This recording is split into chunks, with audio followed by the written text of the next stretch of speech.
Hello everyone. Before we start, make sure to like and subscribe to the channel. And leave a comment with where you're from and what time you're watching. That way, YouTube will keep showing you stories just like this one. Now, let's begin.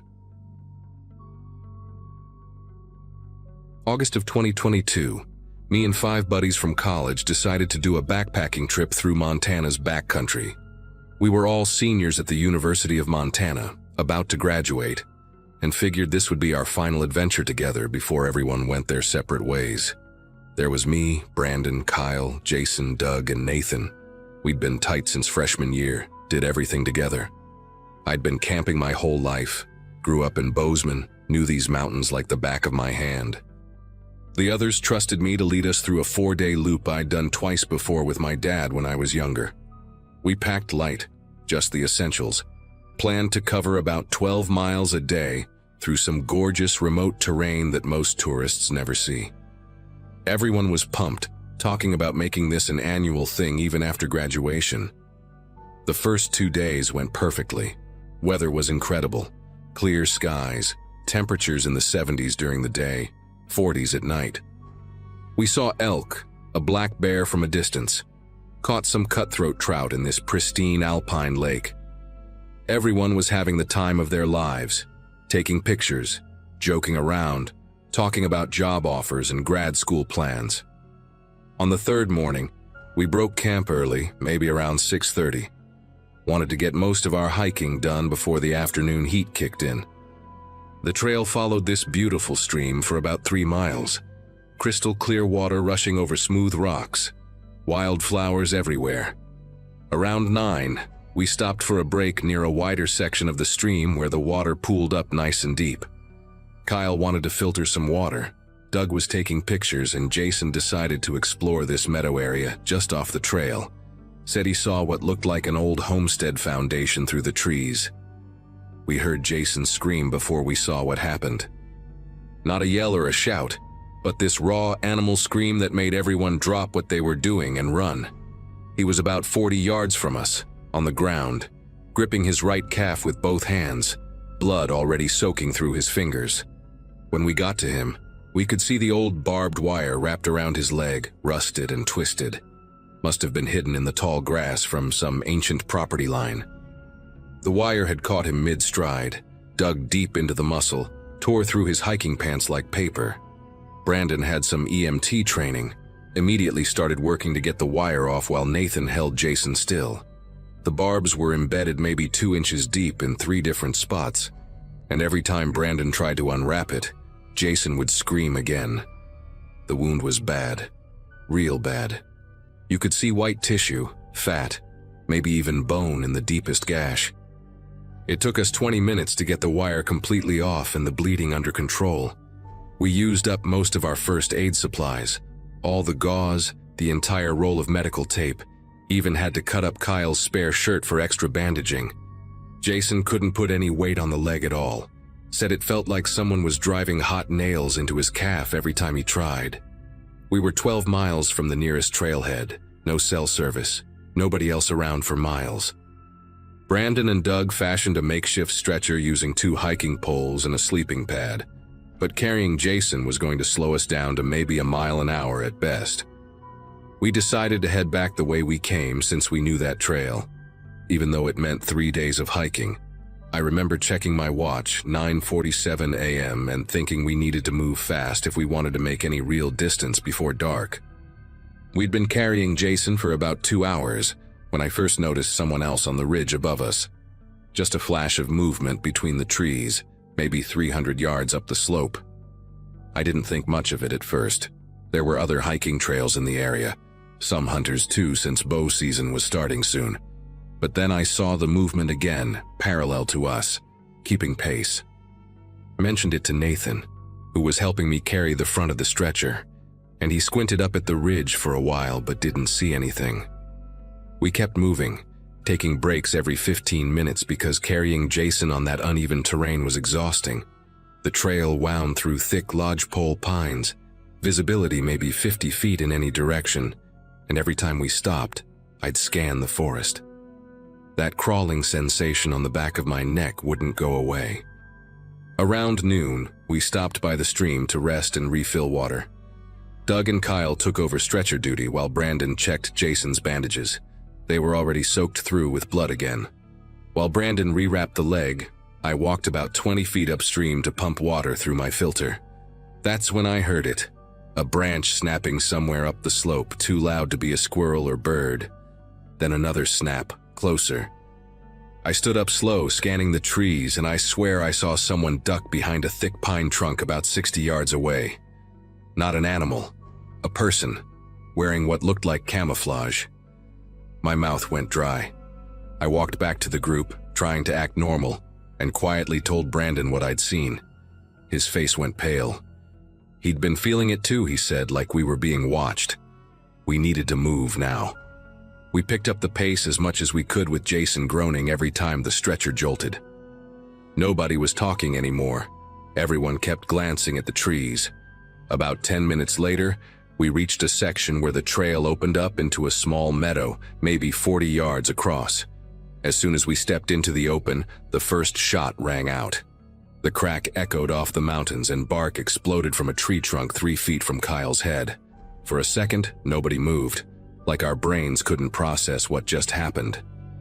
Then the second shot hit the ground right between me and Nathan, sending up a spray of dirt and pine needles. That's when everything went to hell. Brandon screamed, "Run!" And we just bolted, still carrying Jason, stumbling and sliding on the loose rocks, trying to get back into the tree cover on the other side of the meadow. The shots kept coming. I counted at least 6 more before we made it to the trees. One whistled past so close I felt the air move by my ear. Jason was screaming in pain as we basically dragged him, the stretcher falling apart, his injured leg bouncing off rocks. We crashed through the underbrush, branches tearing at our faces and arms. No idea where we were going except away from the shooter. Behind us, we could hear someone moving through the forest, not even trying to be quiet anymore. Heavy footsteps, branches breaking. Doug was crying. Kyle kept saying, oh God," over and over. We ran, carried, dragged Jason for what felt like forever, but was probably only 5 minutes before Brandon spotted a cluster of huge boulders off to our right. We dove behind them, all 6 of us crammed into this tiny space, trying to control our breathing, listening. For maybe 30 seconds it was dead quiet except for our ragged breathing and Jason's moaning. Then we heard footsteps, slow and deliberate, maybe 50 feet away. The person was walking in circles, stopping every few steps, probably looking for us. I could hear Kyle hyperventilating next to me, and Brandon put his hand over Kyle's mouth to keep him quiet. The footsteps got closer, then stopped completely. We waited, muscles cramped from staying perfectly still, sweat burning our eyes. Then came this voice, male, calm and almost friendly. "I know you're here somewhere. This is my land. You're trespassing." The voice was coming from the other side of our boulder cluster, maybe 15 feet away. Nathan grabbed a rock, ready to fight if the guy came around the corner. My heart was pounding so hard I thought he must be able to hear it. The man kept talking, walking slowly around our hiding spot. "You kids think you can just walk wherever you want. Take whatever you want. Not anymore." His voice had this strange sing-song quality, like he was enjoying himself. We heard him chamber around in what sounded like a rifle. Jason was biting his own hand to keep from crying out, tears streaming down his face, his injured leg seeping blood through the makeshift bandages. I kept thinking about those news stories you hear, hikers who just disappear, never found. The man's footsteps stopped again, and for one horrible moment, I thought he was about to come around the boulder. Then, suddenly, we heard a helicopter in the distance. Forest Service probably doing their regular patrol. The man cursed under his breath, and his footsteps started moving away, fast, crashing through the brush until we couldn't hear him anymore. We stayed hidden for another 20 minutes, nobody daring to speak before Brandon finally whispered we needed to move while we had the chance. We abandoned most of our gear behind those rocks, keeping only water, Jason's pain meds from the first aid kit, and my phone with the GPS app that worked offline. Brandon and I carried Jason between us, his arms around our shoulders, basically dragging his good leg while the injured one hung useless. We didn't follow the trail, too exposed, instead bushwhacking through the densest forest we could find. Every snapping twig made us stop and listen. Every bird call sounded like a signal. We moved like this for 6 hours straight, no breaks, running on pure adrenaline and fear. Jason passed out twice from the pain, and we had to slap him awake, keep him conscious. The helicopter passed overhead 2 more times, and each time we waved and screamed, but they never saw us through the thick canopy. As the sun started setting, we finally hit a logging road I recognized from the maps, maybe 4 miles from where people actually drove through regularly. We followed that road in the growing darkness, stumbling over ruts and rocks. Jason delirious now, mumbling about his mom and asking where we were every few minutes. Around 9 p.m., headlights appeared in the distance, and we practically threw ourselves in front of the pickup truck. The driver, this old rancher named Bill, took one look at us, covered in blood, scratches, dirt, Jason barely conscious, and immediately called 911 on his satellite phone. He drove us out to the main road where we met the ambulance and sheriff's deputies. We told them everything, gave them exact coordinates, described the shooter, but when they searched the area the next day, they found nothing.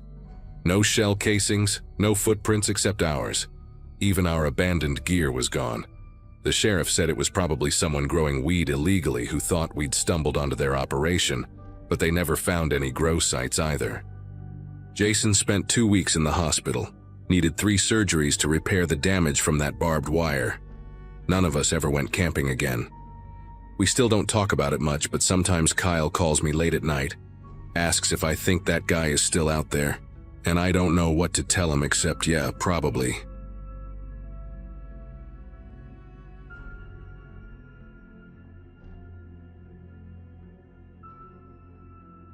Four of us decided to explore the slot canyons near Escalante in Utah last October. I was 28, working as a graphic designer in Denver, and desperately needed to disconnect from screens and deadlines. My climbing buddies, Trevor, a veterinarian with arms like tree trunks, Melissa, who taught high school biology and could identify every plant we passed, and Carlos, a software engineer who documented everything with his expensive camera, had been planning this trip for months. We'd specifically chosen this remote area because the permit system kept the crowds away, and we wanted to experience the raw isolation of the desert. The nearest town was a 2-hour drive on dirt roads, and once you hiked in from the trailhead, you were completely alone with the red rock walls and the endless sky. That first evening, after setting up camp on a flat mesa overlooking the canyon system, we were eating freeze-dried pad thai when we heard it, a deep, resonating clang that seemed to come from everywhere at once. The sound bounced off the canyon walls, multiplying and distorting until it felt like the rocks themselves were ringing like a massive bell. Trevor laughed and said someone must be setting up camp nearby, probably dropped their cooking pot or something. But the sound had a quality to it that didn't match that explanation. It was too loud, too pure, like someone had struck a huge piece of sheet metal with a sledgehammer. We heard it 3 more times that night, always spaced exactly 15 minutes apart, which Carlos noted after checking his watch. Each time we'd stop talking and listen as the echo rolled through the canyons, trying to pinpoint where it originated, but the acoustics made it impossible. The next morning, we descended into the slot canyons as planned. These weren't the tourist-friendly ones with established trails. We were rappelling down 60-foot drops into passages so narrow you had to turn sideways and exhale to squeeze through. The deeper we went, the more the temperature dropped, and soon we were in perpetual twilight even though it was noon. Melissa kept pointing out these weird scratches on the rock walls, perfectly straight lines that ran horizontally at about shoulder height. She said they looked too uniform to be natural, but none of us could figure out what would make marks like that. Carlos took probably 100 photos of them, zooming in to show how they seemed to have been made by something sharp dragging across the sandstone. We explored for hours, eventually emerging from a different section of the canyon system around 4 in the afternoon. Exhausted, but exhilarated. When we got back to camp, everything looked normal at first glance. Our tents were still standing. Our food bag was still hung properly between two junipers to keep it away from animals. But when Trevor went to organize the climbing gear for tomorrow's route, he called us over with this strange tone in his voice. All 4 of our dynamic ropes, each one 200 feet long and worth about $300, had been cut into precise 3-foot sections and arranged in perfect spirals next to our gear pile. The cuts were clean, like someone had used an incredibly sharp knife or maybe bolt cutters. The really unsettling part was how methodical it was. Each piece was exactly the same length, and the spirals were laid out in a grid pattern, 4 across and 12 down. Carlos immediately started taking photos while Melissa and I searched the area for footprints, but the rocky ground didn't show anything useful. We had a serious discussion about leaving right then. Without ropes, we couldn't do any technical climbing, and whoever had done this had been in our camp while we were gone. But it was already past 5, and hiking out in the dark through that terrain would be genuinely dangerous. The trail had several exposed sections where a missed step would mean a 50-foot fall. Trevor argued we should stay, reasoning that whoever did this had had the perfect opportunity to steal our gear or damage our tents, but had only touched the ropes.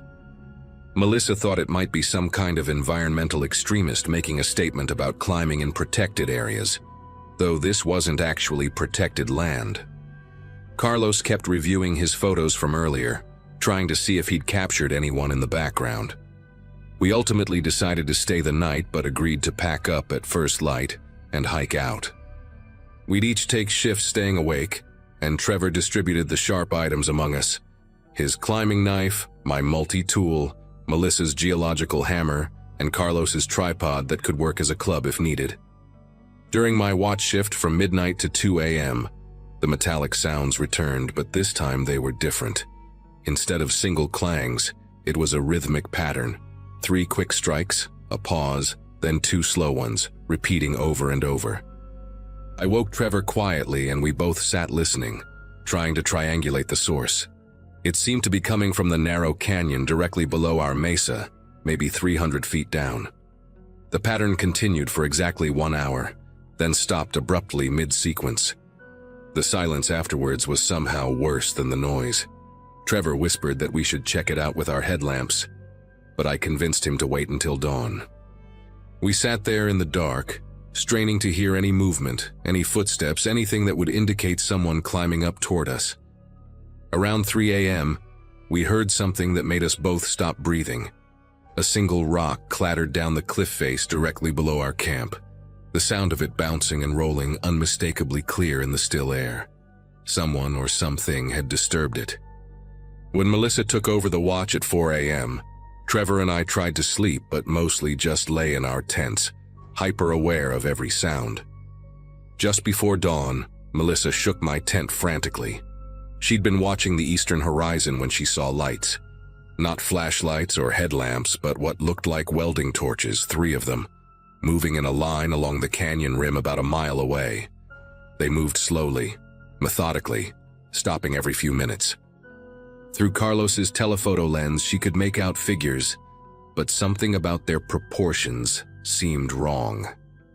They appeared to be wearing some kind of bulky equipment on their backs, and their movements were too steady, too synchronized, like they were following a very specific search pattern. The lights disappeared down into the canyon just as the sun started to rise, and we immediately began breaking camp. As we stuffed our gear into our packs with paranoid efficiency, Carlos noticed something that stopped us all cold. His camera's memory card from yesterday, the one with all the photos of the scratch marks in the canyon, was missing. The camera was exactly where he'd left it. The battery was still in place, but the memory card slot was empty. He always kept spare cards in a small plastic case in his pack's top pocket, and when he checked, they were all there but had been reformatted, completely blank. The same thing had happened to his phone. All the photos from the trip were gone, though everything else was untouched. Melissa checked her phone and found the same thing. My phone was dead, which I'd attributed to the cold, but when I managed to power it on using Carlos's portable charger, every single photo from the last 3 days had been deleted. Even the ones we'd backed up to the cloud were gone, which should have been impossible without internet access. We practically ran down the trail, our packs bouncing painfully against our backs with each step.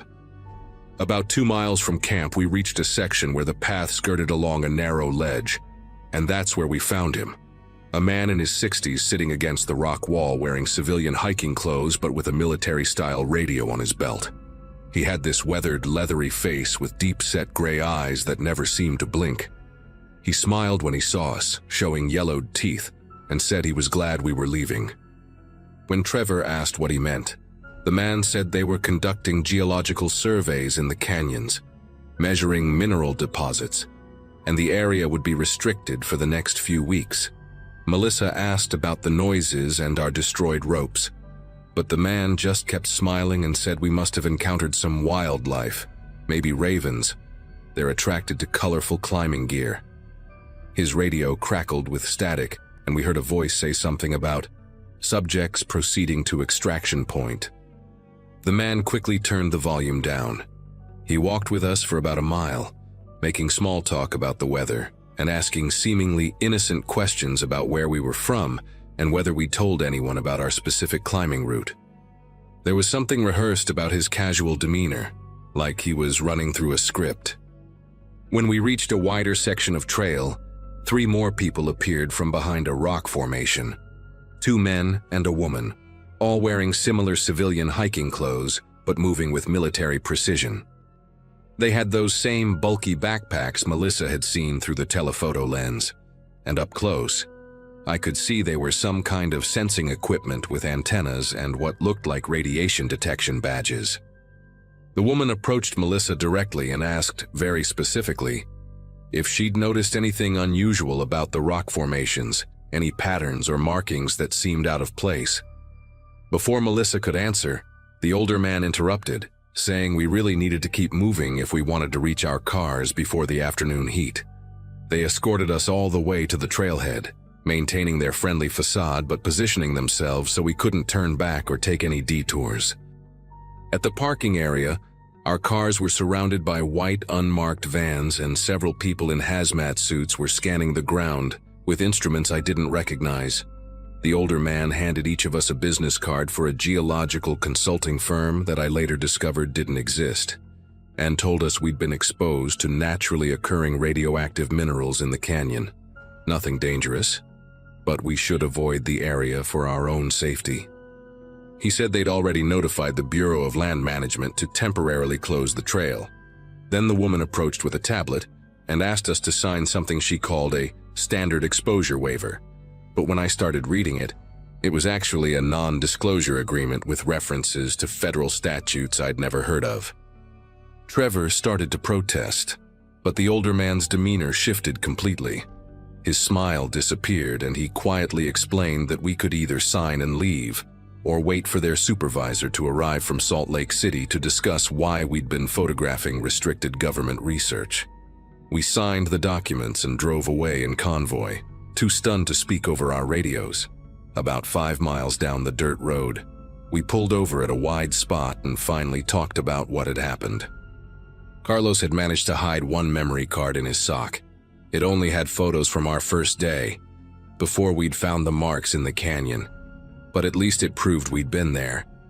We agreed to never post anything online, never talk about the specific location, and definitely never go back. 2 weeks later, I checked Google Earth and the satellite imagery of that area had been updated. The resolution was suddenly much lower than the surrounding regions, too blurry to make out any details. The trailhead we'd used wasn't marked anymore. Trevor tried calling the number on the business card once, but it just played a recorded message saying the number had been disconnected. We still meet up for climbing trips, but we stick to well-known areas now. Sometimes, late at night, I find myself wondering what they were really doing out there, what those marks in the canyon meant, and why they needed to make sure nobody would ever see them. The only thing I know for certain is that we stumbled into something we were never supposed to find, and we're lucky they let us walk away with just a warning.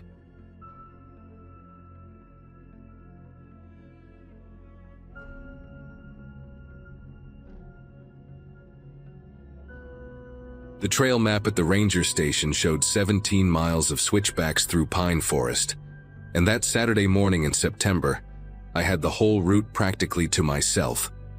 I'd driven 3 hours north from Sacramento just to find this kind of solitude. At 29, after 5 years designing logos and websites for tech startups, I'd learned that the only way to stop my brain from obsessing over color palettes and typography was to exhaust my body completely. My apartment mate Shannon thought I was crazy for choosing the most remote trails possible, but she didn't understand what it was like to spend 50 hours a week arguing with clients about why their logo couldn't be more purple, but also less purple. These solo hikes had become my ritual, my way of remembering that there was a world beyond pixels and Pantone colors. The parking area at the trailhead was just a small dirt clearing carved out of the forest, with room for maybe 6 cars if everyone squeezed in tight. When I pulled in around 7 that morning, there was only one other vehicle there, a beat-up green pickup that looked like it had been through a war. The thing was more rust than metal at this point, with a spiderweb crack across the entire windshield and what appeared to be dried mud caked on every surface. The bed was full of random gear covered by a torn blue tarp that flapped in the morning breeze. I grabbed my pack, double-checked my water bottles, and started up the trail, grateful for the early start. The first 2 hours were exactly what I'd hoped for, steady climbing through towering pines, the only sounds being birds and my own breathing. Around 9 a.m., I was coming around a blind curve where the trail narrowed between 2 massive granite boulders when I saw him. There was a man in full hunting camouflage sitting on a fallen log about 20 feet ahead, completely motionless, with a shotgun resting across his lap. The way he sat there was wrong somehow, too still, like he'd been in that exact position for hours. His camo gear wasn't the typical hunting outfit you'd see at a sporting goods store. It was old, faded to almost gray in some spots, with patches of different patterns sewn over tears. The shotgun looked ancient too, with scratches all along the wooden stock and rust creeping along the barrel. But what really made my chest tighten was how he was positioned. He wasn't facing the woods where you'd expect to see deer or game. He was facing the trail, facing directly where anyone walking would have to pass. I tried to act normal, kept my pace steady, and called out a friendly "morning" when I was about 10 feet away. Nothing. Not even a shift in his posture. His face was partially hidden under an old baseball cap, but I could see enough. Weathered skin, maybe mid-50s, with a graying beard that hadn't been trimmed in months. His eyes, though, those I'll never forget. They were this washed-out blue color, like denim that's been left in the sun too long, and they tracked me as I approached without a single blink. Not once. I counted the seconds in my head as I walked past, 7, 8, 9, and those eyes just followed me, his head turning slightly to keep me in view while the rest of his body remained completely frozen. The trail was narrow there, maybe 3 feet wide, which meant I had to pass within arm's reach of him. As I squeezed by, I noticed details that made my whole body tense up. His boots were caked with fresh mud even though the trail had been bone dry for weeks. His fingernails were black with dirt, and there was something dark stained on the cuffs of his jacket. The smell hit me too. Not just body odor, but something else, something metallic and sharp that made me breathe through my mouth. Once I got past him, every instinct screamed at me to run, but I forced myself to maintain the same steady pace. I could feel those eyes burning into my back, and I listened hard for any sound of movement behind me. The creak of that log, footsteps on the trail, the pump of a shotgun. Nothing. Just my own ragged breathing and the hammering of my heart. After what felt like an hour, but was probably 2 minutes, I risked a glance back. He was still there, still in that exact position, but now his head was turned completely around, watching me leave. The shotgun hadn't moved an inch. I kept hiking, trying to convince myself he was just some local hunter taking a break, maybe someone who didn't like city people on his mountain. But hunters don't sit facing trails. They don't stay perfectly still when someone passes, and they definitely acknowledge when you greet them, even if it's just a grunt or a nod. The next 3 hours were torture. Every sound in the forest made me jump. A squirrel in the leaves became footsteps. A branch creaking became a gun being cocked. I kept checking behind me, sometimes pretending to adjust my backpack or take a photo, but really scanning the trail for any sign of him. At one point, I thought I heard something large moving through the brush parallel to the trail, keeping pace with me. I stopped, held my breath, and listened. The movement stopped too. When I started walking again, there it was. That subtle crashing of vegetation, always staying about 30 feet to my right, hidden by the thick undergrowth. I started hiking faster, my calves burning as the trail began its steep descent. My water was running low, but I didn't want to stop to refill at the stream marked on my map. All I wanted was to get back to my car, back to civilization, back to where there were other people around. Around 1 p.m., the trail finally started switchbacking down toward the trailhead, and I could occasionally glimpse the Forest Service road through gaps in the trees below. My relief was overwhelming. Maybe 20 more minutes and I'd be safe. But then I came around a particularly sharp turn and had to grab a tree to stop myself from screaming. Fresh boot prints in a muddy section of trail, heading the same direction I was. The mud was from water that had been poured there. I could see the darker splash patterns on the dry dirt around it. Someone had deliberately made this muddy spot to leave tracks. The boot pattern matched what I'd seen caked on his boots, that distinctive worn heel and deep tread. But here's what made me want to vomit: the stride length. Whoever made these prints had been running, full-on running down this steep, rocky section where I was carefully picking my way down. The prints continued for about 50 feet before veering off into the brush to the left. He had gotten ahead of me somehow. There must have been a shortcut, some old game trail he knew about that I didn't. My mind raced through the possibilities. Maybe while I was zigzagging down the official trail, he'd taken a direct route straight down the mountain. The thought of him racing through the forest, that shotgun in his hands, trying to beat me to the parking lot made my legs weak. But I couldn't stop.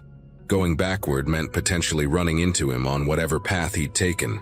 Going forward meant possibly walking into a trap. I pulled out my phone. No signal, of course. The trail maps I'd downloaded showed no alternate routes, just this single path back to where I'd started. I tried to think rationally. Maybe he was just heading back to his truck. Maybe this had nothing to do with me. But then why the deliberately created muddy spot? Why make sure I saw those prints? It felt like a message, like he wanted me to know he could move faster than me, that he knew these woods better than me. The final stretch of trail seemed endless. Every tree could be hiding him. Every shadow might be his camouflaged form waiting.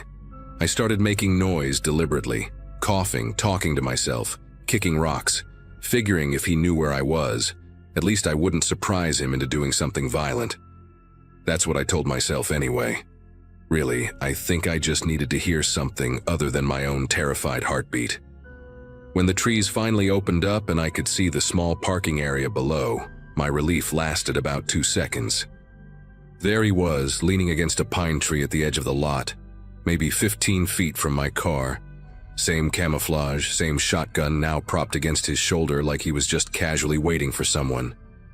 The green pickup was gone. Just my white Subaru sat there in the dirt looking impossibly far away. He wasn't even pretending to hide. He was right there in the open, positioned perfectly between me and my vehicle. I stopped at the tree line, still partially concealed, trying to figure out what to do. Running for the car seemed insane. He'd have plenty of time to react. But standing there wasn't an option either. That's when I noticed something that made everything worse. My car's rear tire on the driver's side looked wrong, too low, almost flat. From where I stood, I could see something metallic glinting near the wheel. He'd done something to my tire. I pulled out my phone again, holding it up desperately, searching for even one bar of signal. Nothing. The nearest town was 40 miles away, and I'd passed maybe 3 cars on the drive up. Nobody knew exactly where I was. Shannon knew I was hiking somewhere up north, but I'd been vague about which trail. I'd wanted solitude, and now that isolation felt like a death sentence. The man hadn't moved, hadn't even looked in my direction, but I knew he was aware of exactly where I was standing. Then I did something that probably saved my life. Instead of approaching my car, I turned and walked parallel to the parking area, staying in the trees, heading toward the Forest Service Road. If I couldn't drive out, maybe I could walk far enough down the road to get cell signal or flag down a car. As soon as I changed direction, he shifted too, pushing off from the tree and taking a few steps to maintain his position between me and any exit. That's when I realized he'd been hurting me this whole time, using fear to push me exactly where he wanted. But his movement revealed something important. He was limping slightly, favoring his left leg, maybe from that crazy run down the mountain. I kept moving through the trees, making a wide arc, and he kept adjusting, but that limp was slowing him down. When I got to where the trail met the road, about 100 yards from the parking area, I made my decision. I burst out of the trees and ran straight down the middle of the dirt road, sprinting faster than I'd ever run in my life. Behind me, I heard him shout something, the first sound he'd made all day. It wasn't words, just this guttural, angry noise that echoed off the mountains. I didn't look back, just pumped my arms and ran, my pack bouncing painfully against my spine. After maybe a quarter mile, I heard an engine roar to life behind me. The green pickup. He'd hidden it somewhere off the road. I veered into the forest, crashing through undergrowth, branches tearing at my clothes and skin. The truck couldn't follow me here, but I could hear it racing down the road, trying to get ahead of me again. I stayed in the trees, paralleling the road, stumbling over roots and rocks, until finally, after what must have been 2 miles, I saw another car coming up the mountain. I threw myself into the road, waving my arms frantically. It was an older couple in an RV, and they stopped immediately, probably terrified by how I looked, covered in scratches, crying, completely hysterical. They drove me all the way to the ranger station where I filed a report. The rangers knew exactly who I was describing. Robert Vance, local guy with a history of scaring hikers, especially women hiking alone. They'd never been able to prove anything serious enough to arrest him, but there'd been complaints going back years. They gave me a ride back to get my car the next day, with a police escort. The tire had been slashed, not just punctured. Robert's truck was nowhere to be found. I never went hiking alone again after that. I know that's what he wanted, to take that freedom away from me, but I just can't. Even now, 5 years later, I still dream about those washed-out blue eyes and wake up feeling like I'm being watched.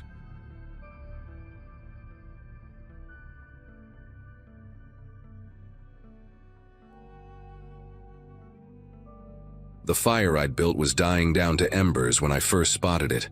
Another orange glow maybe half a mile through the trees, flickering against the darkness. Nobody should have been out there. The nearest logging road was 20 miles behind me, and I'd hiked another 6 miles into the backcountry from where I'd left my truck. This section of Wyoming wilderness wasn't on any of the popular hunting maps, wasn't mentioned in the guides. An old-timer who ran a sporting goods store in Cheyenne had told me about it, said his grandfather used to trap beaver here in the 50s, before the area got designated as wilderness. I'd been coming to this exact spot for the past 2 days, hadn't seen a single boot print besides my own. The isolation was the whole point. After everything with the divorce papers finally going through, I needed somewhere to think without running into chatty hunters, asking about my tags or wanting to share camp coffee. My little ridge campsite gave me a decent view through the pines, which is how I caught sight of that other fire. At first I figured maybe it was just light reflecting off granite or something, but no. It was definitely flames, and big ones too. Whoever was down there wasn't trying to hide. I could see shadows moving around it, multiple people from the looks of it.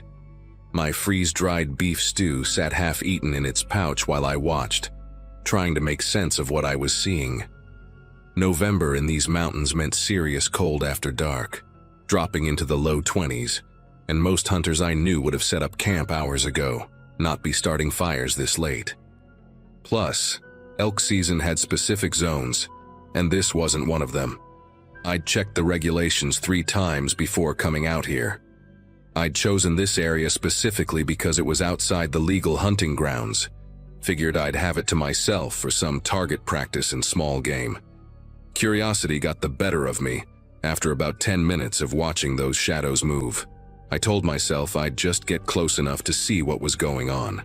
Maybe someone was in trouble, had an emergency. I left my rifle at camp, took only my flashlight with the red filter and my Glock in its chest holster. The hike down wasn't easy in the dark. Loose shale under the pine needles made every step sound like grinding teeth. I kept the flashlight off, navigating by moonlight and the glow from their fire getting brighter as I got closer. The wind was in my face, which was good. Meant they wouldn't smell my campfire smoke on my clothes. About 200 yards out, I could hear voices, male voices, laughing about something. Then I heard the unmistakable sound of a bone saw working through something heavy. That sound, rhythmic and wet, made me slow down and move more carefully through the underbrush. I found a good vantage point behind a cluster of deadfall, maybe 70 yards from their camp. What I saw made my mouth go dry. 4 men were working on an elk cow, and I mean really working on it, quartering it right there in the field. The animal was strung up between 2 pines on a thick rope, steam still rising from the carcass in the cold air. They had lanterns set up on stumps, illuminating everything like some kind of outdoor surgery. 3 rifles were propped against a nearby tree, and I could see at least 2 pistols on hip holsters. The men were efficient, practiced, like they'd done this exact thing many times before. One guy, wearing a bright orange cap with ear flaps, was wrapping meat in what looked like game bags, while another worked the saw through a hindquarter. They had coolers, big white marine coolers already packed with ice. This wasn't some opportunistic poaching. This was organized, planned. The guy with the saw paused to wipe his forehead with his sleeve, and that's when I noticed the truck parked just beyond the firelight, a beat-up Chevy with a camper shell. The smart thing would have been to back away right then, hike back to my camp, pack up in the dark and get the hell out of there. Report it to Fish and Game when I got back to civilization. But I wanted to get the license plate on that truck. Figured it would help the authorities actually catch these guys. I started circling around through the trees, keeping low, trying to get an angle where I could see the back of the Chevy. The forest floor was covered in dry pine needles that crunched with every step, so I had to move painfully slow. I'd made it maybe 30 feet when one of them, a skinny guy in a camo jacket, suddenly stopped working and stood up straight. He had this weird stillness about him, like a deer that's caught a scent. Without saying anything to the others, he picked up a flashlight from one of the stumps, one of those powerful LED jobs that can light up a whole mountainside. He started sweeping it slowly across the trees, methodical, like he was painting with light. The beam hit me square in the face before I could duck behind anything substantial. For a second, neither of us moved. I was crouched there like an idiot, caught completely in the open, while this skinny guy held his flashlight on me like a spotlight. The light was so bright I couldn't see his face, just a dark outline behind that blazing white circle. The voices at the camp stopped mid-sentence. Even the bone saw went quiet. Then the skinny guy did something that made every hair on my neck stand up. He smiled. I could see his teeth reflecting the lantern light from camp. He didn't yell, didn't reach for a weapon, just smiled and slowly raised his other hand to wave at me, fingers wiggling like he was greeting an old friend.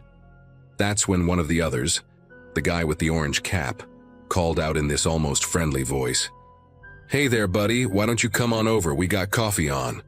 The way he said it, casual and warm, while standing next to that butchered elk with blood on his hands, I knew right then I needed to run.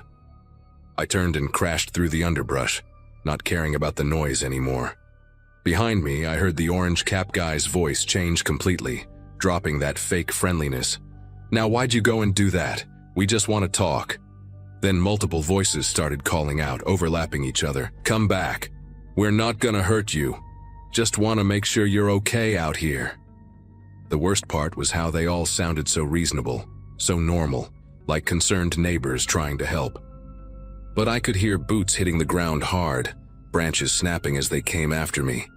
My eyes hadn't adjusted from that LED blast, so I was running half blind through the trees, branches whipping across my face and arms. I stumbled over a root and went down hard, my knee hitting a rock with a crack that sent lightning up my leg. When I tried to stand, I heard one of them laugh, not far behind me, maybe 50 feet. "He's hurting," the voice said. "Sounds like he needs our help." They were spreading out. I could tell from the voices coming from different directions now. They knew these woods, had to, the way they were moving so confidently in the dark. I forced myself to stop panicking and think. My camp was uphill northeast, but leading them straight there would be stupid. I needed to lose them first.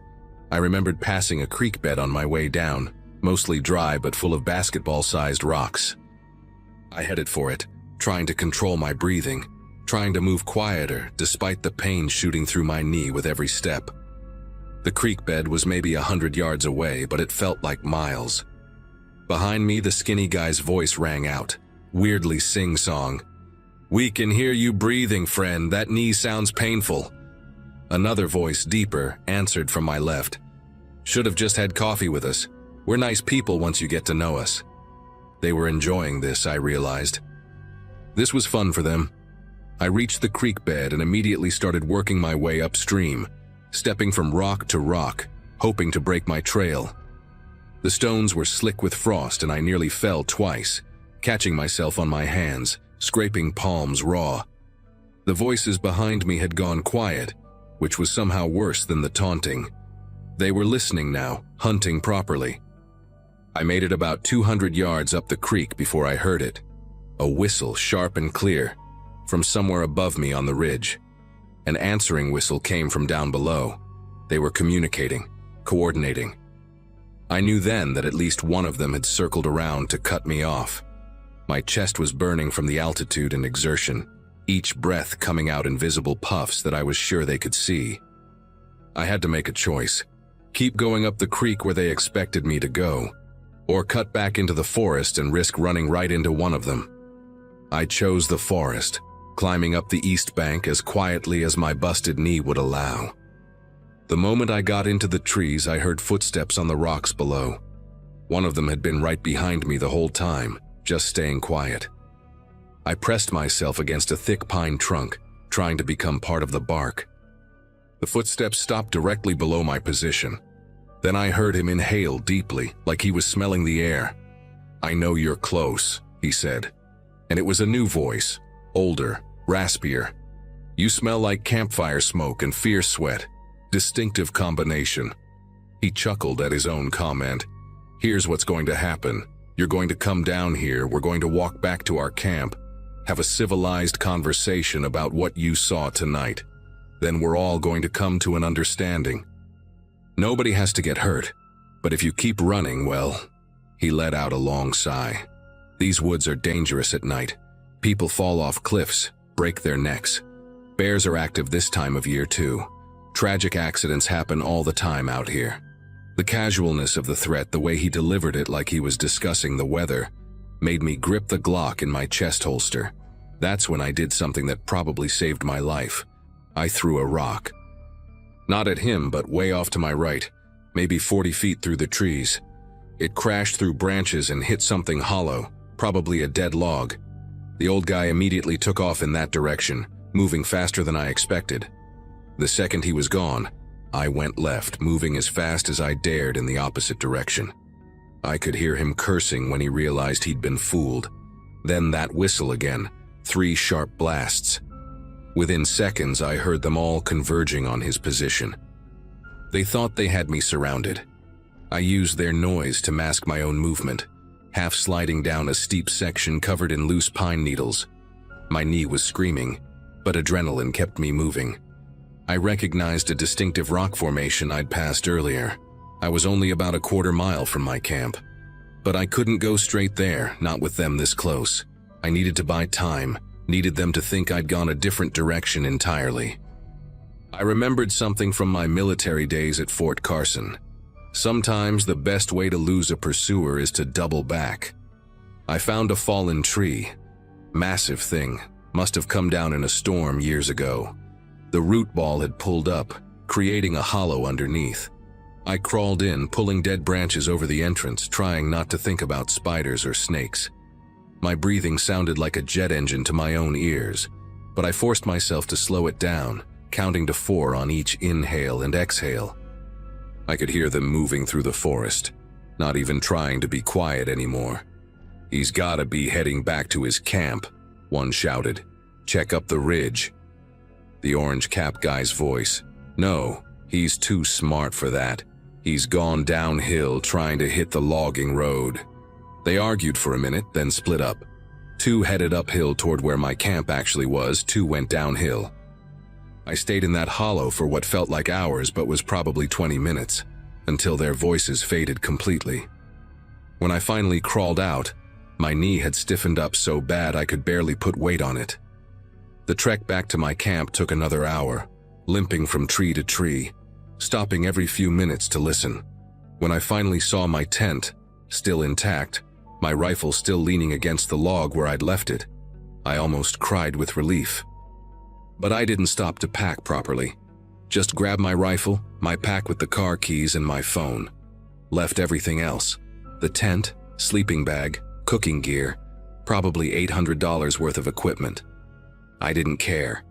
The 6-mile hike back to my truck was the longest of my life, moving through the darkness with my rifle ready, jumping at every shadow.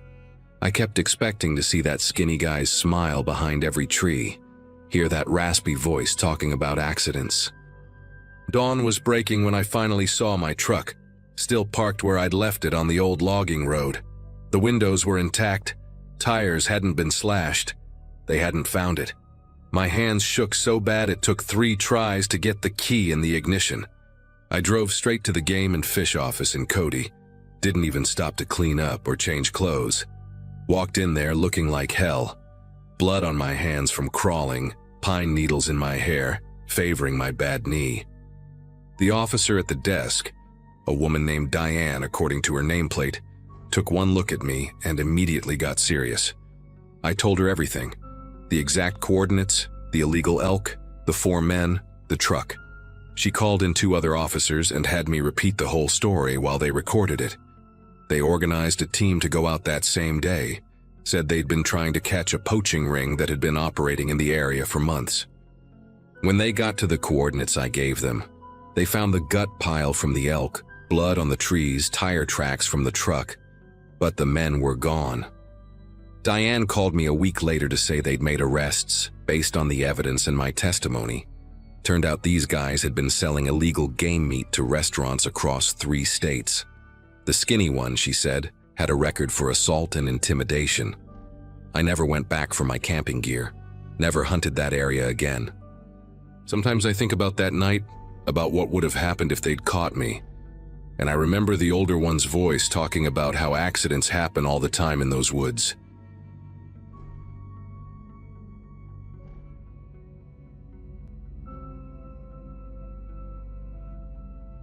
Northern Maine has a way of getting under your skin, especially in winter, when the forest turns into something else entirely. I should have paid more attention to that feeling when we went looking for Gary that December morning in 2017. He'd been my hunting buddy for 15 years, ever since we both moved to Millinocket for the paper mill jobs. Gary was the kind of guy who could track a mouse through fresh snow and tell you which way it was heading by the angle of its tail drag. He knew those woods better than most people know their own backyards, which made everything that happened that much harder to understand. We'd split up that morning around 6, each taking different sections of the ridge where we'd spotted deer sign the previous weekend. Those pines up there grow different than anywhere else. They cluster together so tight that walking between them feels like squeezing through a crowd of silent watchers. Gary had headed northwest, following fresh tracks he'd noticed near an old logging road that hadn't been used since the 70s. The plan was simple. Meet back at my truck by noon, earlier if either of us tagged something. When 1 o'clock rolled around with no sign of him, I figured he was field dressing a deer somewhere, taking his time like he always did. But when 2 o'clock came and went, that familiar knot started forming in my gut. Gary never missed a meetup time, not once in all our years hunting together. By 2:30, I'd already called Jake and Tommy, and we were gearing up to go find him. The temperature was dropping fast, and those December nights in Maine don't forgive mistakes. I kept thinking about his wife, Carol, and how she'd specifically asked me to keep an eye on him because he'd been pushing himself too hard at work lately. We found his trail easy enough at first. Gary had this peculiar way of walking. His left foot always turned out slightly more than his right, a leftover from a motorcycle accident in his 20s. Following his boot prints through the fresh snow was like reading a familiar book. He'd stopped several times to examine deer tracks, and I could see where he'd knelt down to get a better look at some scat near a cluster of young birches. Everything looked normal, methodical even, the way Gary always hunted. Jake was on my left, Tommy on my right, and we spread out about 20 yards apart, calling his name every few minutes. Our voices seemed to die just a few feet from our mouths, swallowed by those dense pines that pressed in from all sides. About a mile in, Gary's track suddenly veered off the deer trail he'd been following. He'd made a sharp right turn, almost 90 degrees, heading straight into a thicket of spruce so dense we had to turn sideways to follow. No deer would go through there. They'd go around like any sensible animal. But Gary had pushed straight through, breaking branches, leaving bits of his orange vest caught on thorns. Tommy found a granola bar wrapper about 50 feet into the thicket, the kind Gary always carried in his chest pocket. It was torn open hastily, not Gary's usual careful way of doing things. The wrapper was still dry, meaning he'd dropped it recently, maybe just a few hours ago.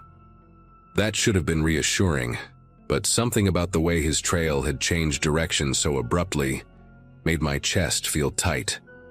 We followed his trail for another quarter-mile through that hellish thicket before it opened into a small clearing, maybe 30 feet across. Dead grass poked through the snow in patches, and a massive oak stood in the center, its trunk easily 6 feet around. Gary's track circled that tree 7 times. I counted them, walked each loop myself trying to understand what he'd been doing. Each circle was perfect, about 10 feet out from the trunk, his boot prints overlapping in places like he'd been going around and around for God knows how long. Jake found where Gary had apparently stopped and faced the tree, 2 deep boot prints in the snow, toes pointing directly at the trunk. He'd stood there long enough for his boots to sink down to the frozen soil beneath. Then his tracks continued straight ahead, right up to the base of the oak. That's where we found his rifle. It was propped carefully against the tree, barrel pointing up, safety on, just the way Gary would leave it if he was stopping for lunch. His ammunition was stacked in a neat pyramid on a flat rock beside it, 12 rounds of .308, arranged with an odd precision that made me uncomfortable to look at. But it was his boots that really made us stop talking. They were placed side by side in the moss at the base of the tree, laces loosened but still tied, thick wool socks tucked neatly inside each one. Gary's jacket hung from a low branch above them, folded once down the middle with the orange safety vest laid perfectly on top.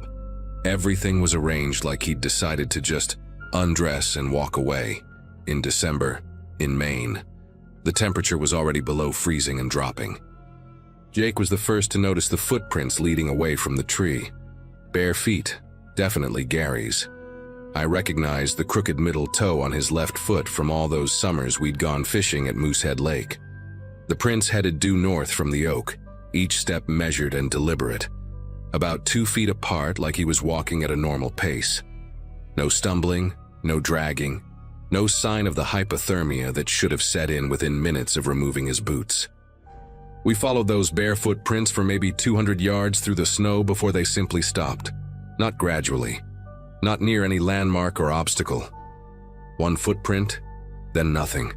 The snow ahead was pristine, untouched, like Gary had taken one more step and just ceased to exist. Tommy got down on his knees at that last footprint, studying it from every angle, even pulling out his phone to take pictures. The print was deep and clear, toes spread slightly like Gary had been putting his full weight on that foot. But there was no push-off mark, no indication he'd jumped or been lifted. The snow for 20 feet in every direction showed no disturbance at all. Not even the tiny tracks mice leave when they tunnel underneath. Jake started walking in widening circles, searching for any sign of where Gary might have gone, while I stood there staring at that final footprint. I remember the woods were completely silent then. Not even the usual winter birds or wind through the branches. It was like the forest was holding its breath, waiting for us to understand something we couldn't quite grasp. We stayed out there until dark, expanding our search in every direction from that last footprint. Tommy climbed several trees to get a better view, thinking maybe Gary had somehow grabbed a branch, though we all knew that made no sense with the untouched snow on every limb. Jake brought up the idea that someone might have taken Gary, but there were no other footprints, no vehicle tracks, no broken branches except the ones from Gary's initial path through the thicket. I kept going back to those circled tracks around the oak tree, trying to make sense of why he'd walked around it exactly 7 times. Not 6, not 8, but 7 deliberate loops. When we finally headed back to call search and rescue, I took Gary's rifle and boots with us. The weight of them in my pack felt wrong, like I was carrying pieces of a person who'd been carefully disassembled. Search and rescue brought in dogs, helicopters, even a drone with thermal imaging. They searched for 5 days straight, covering a 10-mile radius from that oak tree. The dogs followed Gary's scent to that last footprint, and then just sat down, whining in a way that made their handlers exchange worried looks. One of the German shepherds, a dog named Rex who'd found lost hikers in conditions 10 times worse than this, refused to go near the oak tree at all. He planted his feet and pulled against his lead, growling at something none of us could see. They brought in a forensics team from the state police who took samples of everything: the snow, the bark, the moss where his boots had been placed. They measured the distance between his footprints, analyzed the depth and angle, even brought in a podiatrist to confirm they matched Gary's gait pattern. Everything checked out as genuine, which somehow made it worse. Carol never blamed me, but I could see it in her eyes every time I stopped by to check on her those first few months. She kept asking if Gary had said anything strange in the days before, if he'd been acting different. The truth was, he had mentioned something odd the week before he disappeared. We'd been driving to our hunting spot when he suddenly asked if I ever felt like the woods were calling to me. Not in a poetic way, but literally calling, like a frequency only certain people could hear. I'd laughed it off, told him he'd been watching too many documentaries, but he'd gone quiet after that, staring out the window at the trees rushing past. Now I lie awake sometimes thinking about that conversation, wondering if he'd been hearing something I couldn't, something that finally became too loud to ignore. The state listed Gary as missing, presumed dead after 6 months, though they never found a body or any other trace of him beyond that last footprint. Carol moved to Portland to live with her sister, couldn't stand being in Millinocket anymore. Jake still hunts but won't go near that section of woods. Tommy became obsessed with missing persons cases, spending hours online comparing stories, looking for patterns. As for me, I went back once, alone, about a year later. The oak tree was still there, of course, but something had changed. The bark where Gary's rifle had been propped was worn smooth, like hundreds of hands had touched that exact spot. And at the base of the tree, pressed into the moss where his boots had been, were 2 deep depressions that had never filled in, as if the earth itself refused to forget. I stood there for a long time, listening to the silence, half expecting to hear my name being called. When a branch cracked behind me, I turned and walked straight back to my truck without looking back. Some mysteries aren't meant to be solved, and some places aren't meant to be revisited.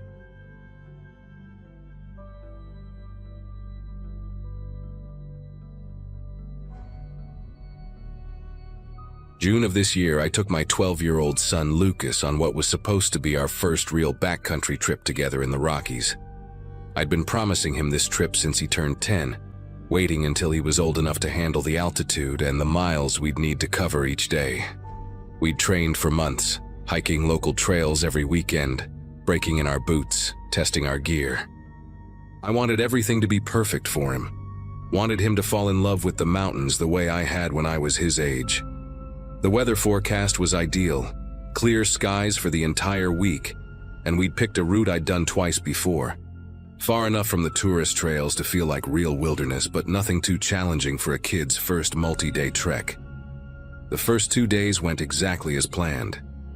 Lucas was handling the elevation better than I expected, and we made good time to our second campsite near a small alpine lake. On day 3, we were crossing through a section of dense pine forest, maybe 7 miles from the nearest trailhead, when we spotted bright orange through the trees. At first, I thought it was other hikers, which would have been unusual since we hadn't seen anyone for almost 48 hours. But as we got closer, I realized it was a tent, actually several tents, all that distinctive orange color that serious mountaineers use. The weird thing was how quiet it was. Usually when you approach someone's camp, you hear voices, the clanking of cookware, a stove hissing, something. But there was nothing, just the wind moving through the pines and our own footsteps crunching on the dry needles. Lucas was the one who noticed the tents were collapsed.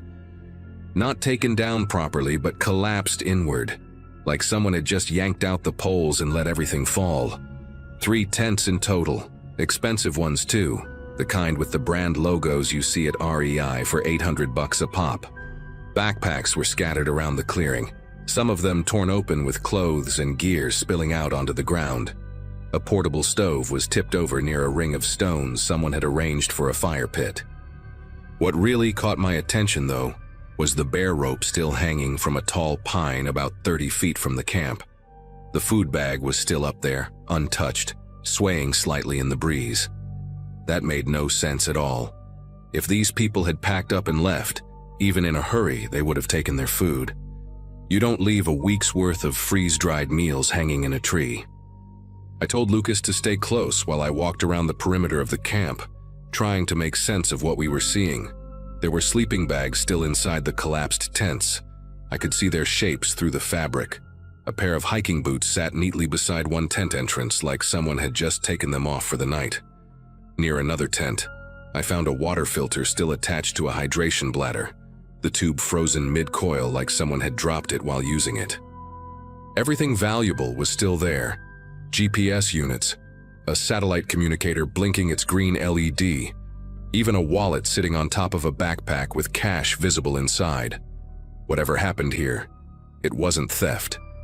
The camp looked like everyone had just vanished in the middle of their morning routine, except for the chaos of the scattered gear, suggesting something violent had occurred. The smell hit me when the wind shifted. It wasn't overwhelming, but it was there. Something metallic and wrong that made my stomach tighten. Lucas grabbed my arm and pointed to the ground near the largest tent. The pine needles and dirt were disturbed, churned up in long grooves that led away from the camp toward a thick stand of aspens about 40 yards out. They weren't footprints, they were drag marks, deep ones, like something heavy had been pulled through the forest floor. Multiple sets of them, all leading in the same direction. The marks were maybe 3 days old, judging by how the edges had started to crumble but hadn't been washed out by rain yet. Each groove was about 2 feet wide, and I could see where fingers or hands had clawed at the ground in some places, leaving desperate scratches in the dirt. Lucas started to follow one of the trails with his eyes, and I grabbed his shoulder to stop him from walking toward the trees. We needed to leave. Now. But I couldn't help myself from taking one more look at those marks. They didn't make sense from a practical standpoint. If someone was injured, you'd carry them or make a stretcher. If it was an animal attack, which was my first thought, bears or mountain lions don't drag people away like that. They either eat on sight or they don't drag multiple victims in the same direction. The uniformity of it, the deliberate path toward those aspens, it suggested something coordinated, something human. But what kind of person or people would drag 3 or 4 adults through the forest? And why were there no footprints around the drag marks? Just those grooves, carved deep into the earth, disappearing into the shadows between the white tree trunks.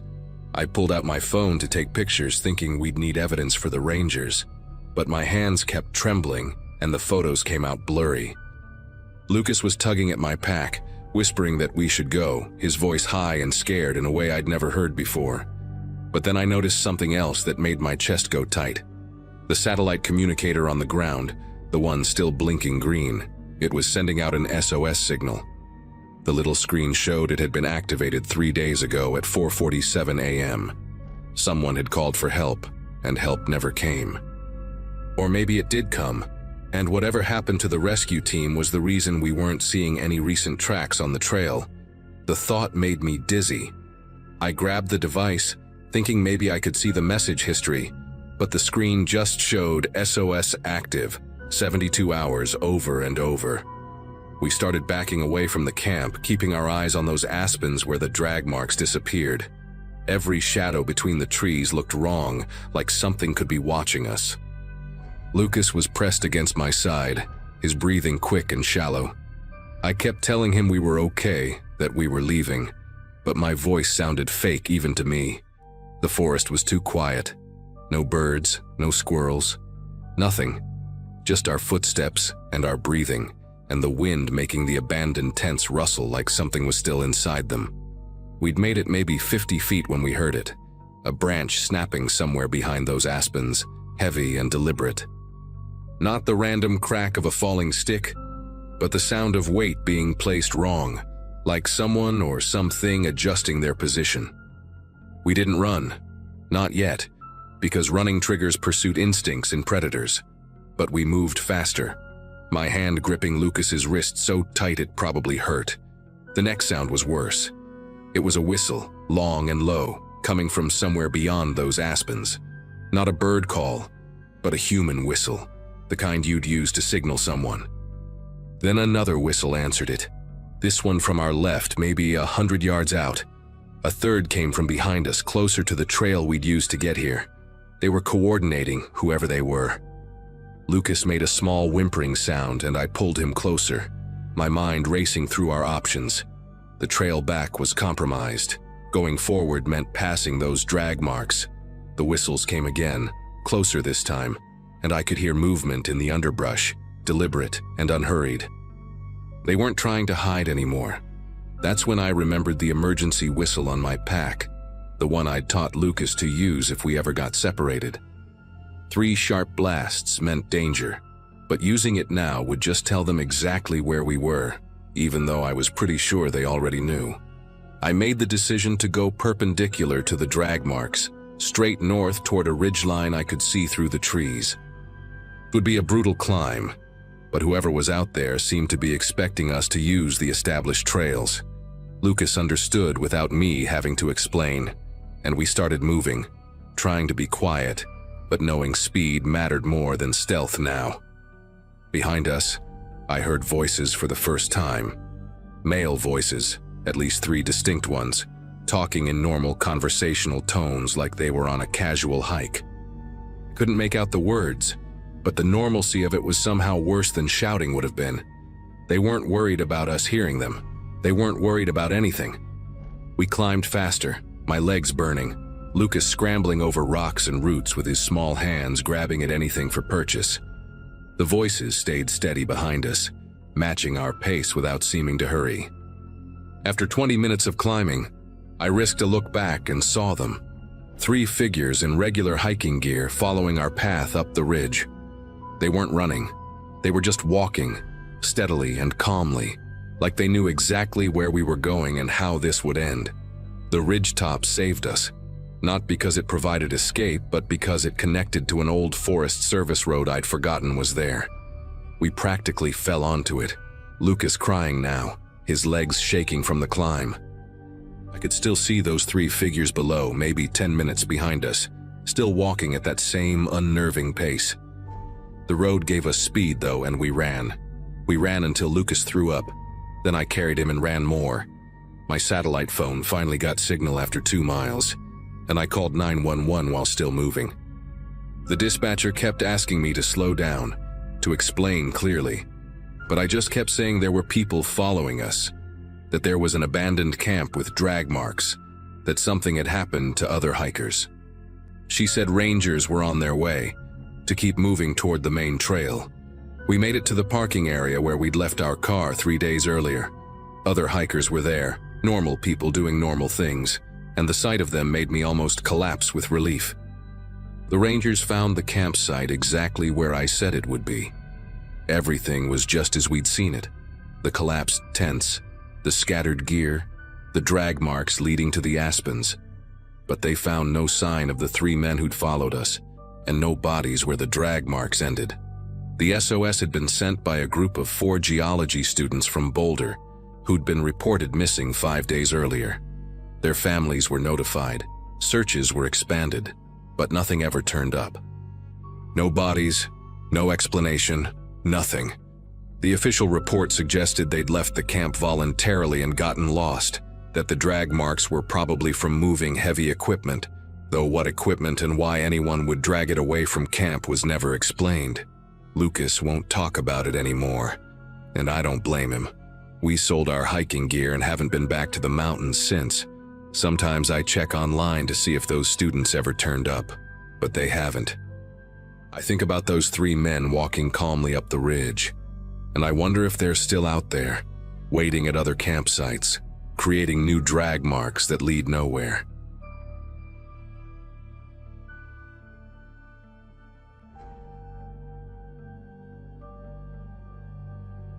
"7 months have passed since my husband disappeared on Mount Princeton, and I still wake up at 3 a.m. expecting to hear his voice on the radio. Christopher was 42, in the best shape of his life, and had been climbing solo for nearly 2 decades. We lived in a small town just outside Colorado Springs, where he worked as a structural engineer and spent every weekend planning his next ascent. That particular May morning started like any other climbing day. He packed his gear methodically while I made him breakfast burritos with extra hot sauce, the way he always liked them before a big climb. He kissed me goodbye at 4:30 a.m., told me he'd radio when he reached the ridge, and drove off in his beat-up Ford Ranger with the cracked windshield we kept saying we'd fix but never did. I remember standing at the kitchen window watching his taillights disappear into the darkness, not knowing that would be the last time I'd ever see him leave for the mountains he loved so much. The radio call came through at 2:47 p.m., crystal clear despite the altitude. Christopher's voice was bright, excited even, telling me he'd made excellent time to the ridge at 13,800 feet, and the weather was holding perfectly. He described the view, how he could see storm clouds building far to the west but they wouldn't reach him for hours, how the rocks had this unusual reddish tint in the afternoon sun that he'd never noticed on this route before. He mentioned something odd though, said he'd found fresh climbing chalk on holds that should have been untouched this early in the season, and what looked like new anchor bolts drilled into the rock face about 50 feet below the ridge. We talked for maybe 3 minutes, just normal stuff. Reminded him about dinner with my parents that weekend. Told him the neighbor's dog had gotten into our garbage again. His last words were casual, almost throwaway. "Starting my descent now. Should be back at the truck by 6-7 at the latest if I take my time. Love you, Annie." The connection was perfect. No static, no wind interference. Just his familiar voice echoing slightly off the rock walls around him. By 7:30 p.m. I wasn't worried yet. Christopher often underestimated his descent times, especially when he stopped to take photos or explore a different route down. But when 9 p.m. rolled around and the sun had completely disappeared behind the mountains, I started calling his cell phone every 5 minutes, knowing it was useless at that elevation but needing to do something. At 10 p.m. I called search and rescue. The woman who answered, Janet, had that practiced calm voice they must teach them, asking for his planned route, what gear he had, his experience level. She assured me they'd send a team at first light. They couldn't risk a night search on those technical routes. I didn't sleep, just sat by the radio all night, turning the dial through different channels, hoping maybe he'd switched frequencies for some reason. Around 3 a.m., I heard another climber's transmission from somewhere in the area, talking to his partner about the weather, and I broke protocol, frantically asking if they'd seen anyone on Mount Princeton's east face. They hadn't, but they promised to keep an eye out at dawn. The search team found his truck exactly where he said he'd parked it, at the small pullout near the tree line at 9,600 feet.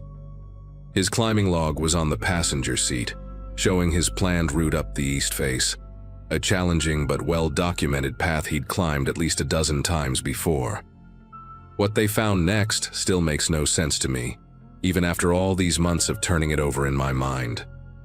About 800 feet up from where they found his initial anchor points, his rope was still attached to the rock face, secured with his distinctive blue carabiners. He always used blue ones because he said they were easier to spot against the gray granite. The rope extended down about 150 feet from that anchor point, taut and properly positioned for a rappel.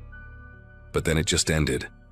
Not frayed, not broken against the rocks, but cut clean through, like someone had taken a sharp knife to it. The cut was so precise that the lead investigator initially thought it might have been done with bolt cutters, though who would bring bolt cutters up a cliff face, and why? The search expanded over the next 3 weeks, involving 2 helicopter teams, dozens of volunteers, and even a group of Christopher's climbing buddies who knew his habits and preferred routes. They found more disturbing details, but no sign of Christopher himself. About 60 feet from where the rope ended, on a narrow ledge barely wide enough for a person to stand, they discovered his chalk bag, the red one with the compass rose I'd embroidered on it for his birthday. It was placed carefully on the ledge, not dropped or fallen, but set there deliberately like someone had taken their time to position it. Inside the chalk bag, along with the usual magnesium carbonate, was Christopher's wedding ring. He never climbed with it on, always left it in the truck's glove compartment, secured in a small metal tin with some emergency cash. I checked the truck myself. The tin was still there, unopened, with the cash inside but no ring. The rescue team leader, a man named Frank who'd been doing this for 30 years, pulled me aside and said in all his time, he'd never seen anything like this. What haunts me most came from the forensic analysis of the rope. The state police brought in a specialist to examine the cut under high magnification, and her findings made everyone uncomfortable. The rope hadn't been cut in a panic or in a single motion. There were hesitation marks, tiny serrations showing whoever did it had started and stopped multiple times, as if they were taking their time or struggling with the decision. The angle suggested it was cut from above, not below, which meant either Christopher cut his own line while rappelling, which makes no sense and would be virtually impossible while bearing weight on it, or someone else was on that mountain with him. But here's what nobody can explain. The weather was perfect that day, visibility for miles, and at least 4 other climbing groups were on various routes on Mount Princeton. Nobody reported seeing Christopher after 11 a.m., but more importantly, nobody saw anyone else on the east face that entire day. The route he was on is exposed, visible from multiple vantage points. If someone else had been there, cutting his rope, someone would have seen them. The investigation turned up one more piece of evidence that the authorities kept quiet for months, only telling me about it recently when I pressed them for answers. A hiker named Gregory Walsh had been photographing birds from a trail on the opposite ridge that day, using a telephoto lens. When investigators reviewed his memory card, they found a series of shots taken between 3:15 and 3:45 p.m., roughly 30 minutes after Christopher's last radio transmission. In the background of 7 consecutive photos, barely visible but definitely there when enhanced, you can see a figure on the east face. The first 3 photos show what appears to be Christopher, identifiable by his orange helmet and the way he moved. I'd watched him climb enough to recognize his particular rhythm and style. But in photos 4 through 7, there's something wrong. The figure is still there, in approximately the same position on the rock face, but it's not moving between shots. Each photo was taken roughly 5 minutes apart, and the figure remains in exactly the same position, same posture, like it was frozen in place.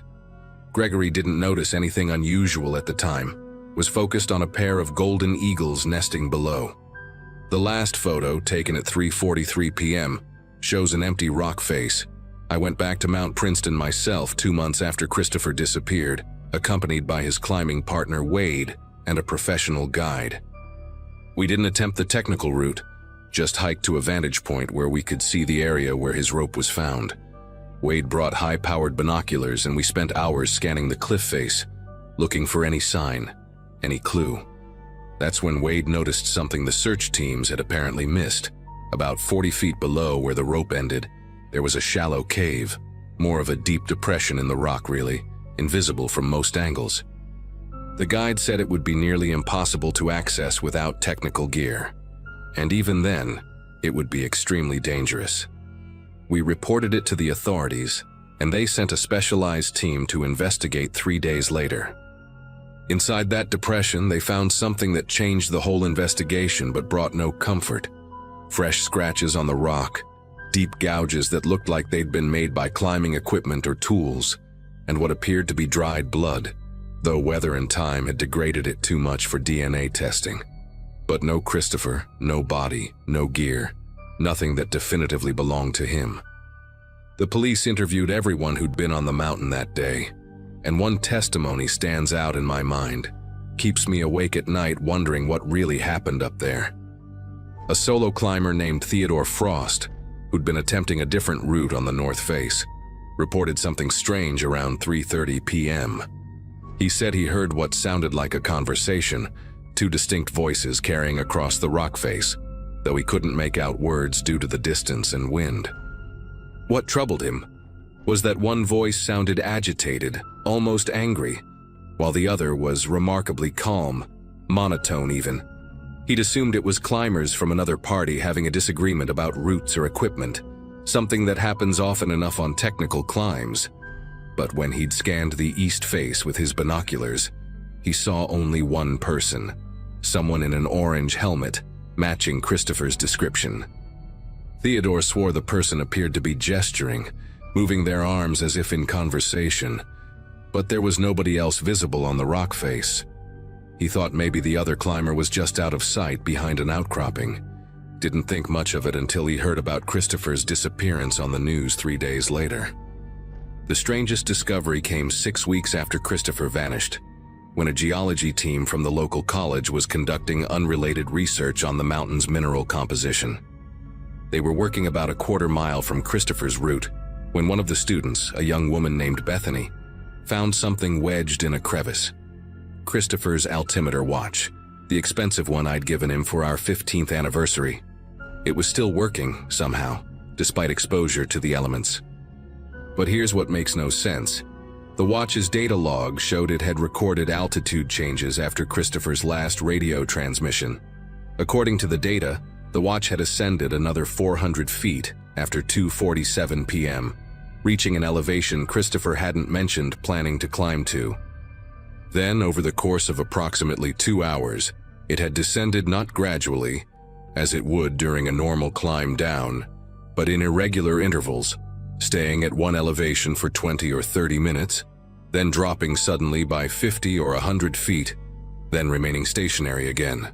The final recorded movement showed a rapid descent of nearly 300 feet in less than a minute, stopping at the elevation where the watch was found at 4:58 p.m. The impact sensor hadn't triggered, which it should have if the watch had simply fallen. Someone had carried it there and deliberately placed it in that crevice.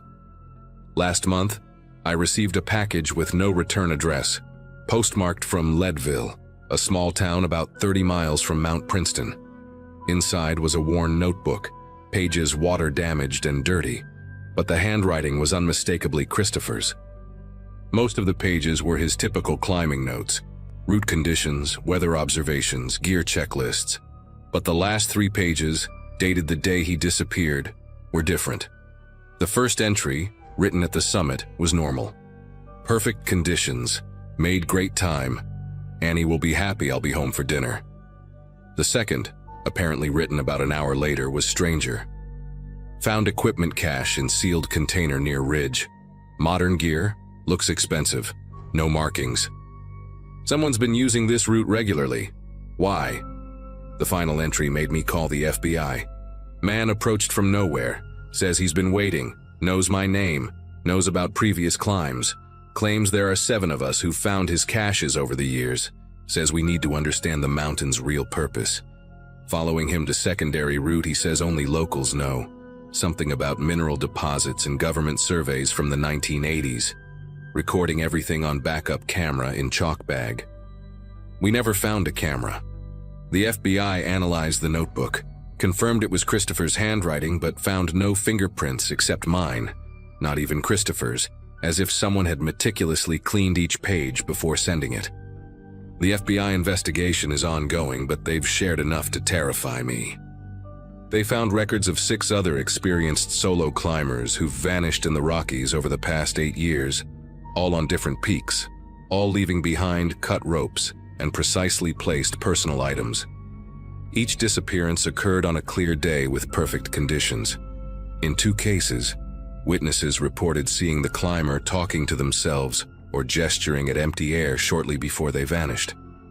The FBI agent, a woman named Agent Holloway who specializes in wilderness disappearances, told me they believe someone with extensive climbing experience and intimate knowledge of these mountains has been targeting solo climbers.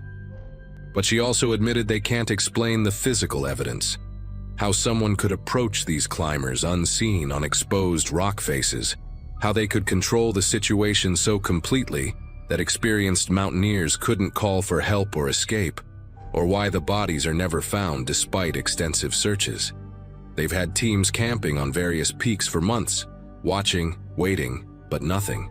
Whoever or whatever is responsible seems to know exactly when and where to avoid detection. Agent Holloway suggested I might want to consider moving, starting fresh somewhere far from the mountains. But I can't leave, not yet. Every morning I still turn on the radio at 2:47, Christopher's last transmission time, hoping to hear something, anything. Sometimes when the static clears just right, I swear I can hear voices in the white noise, calm and monotone, discussing routes and ridges and names I don't recognize. I tell myself it's just interference from other climbers, but late at night, when I replay Christopher's last message that I recorded on my phone, I notice something I missed before. In the background, barely audible, there's another voice, speaking in that same flat tone Theodore described, saying words I can't quite make out except for one phrase that sounds like, "He's ready now." The FBI has the recording, but they claim the audio analysis shows no second voice. I know what I hear.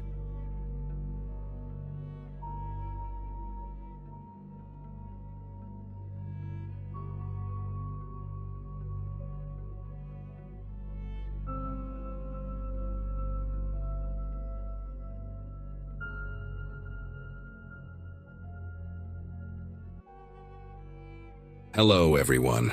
Before we start, make sure to like and subscribe to the channel, and leave a comment with where you're from and what time you're watching.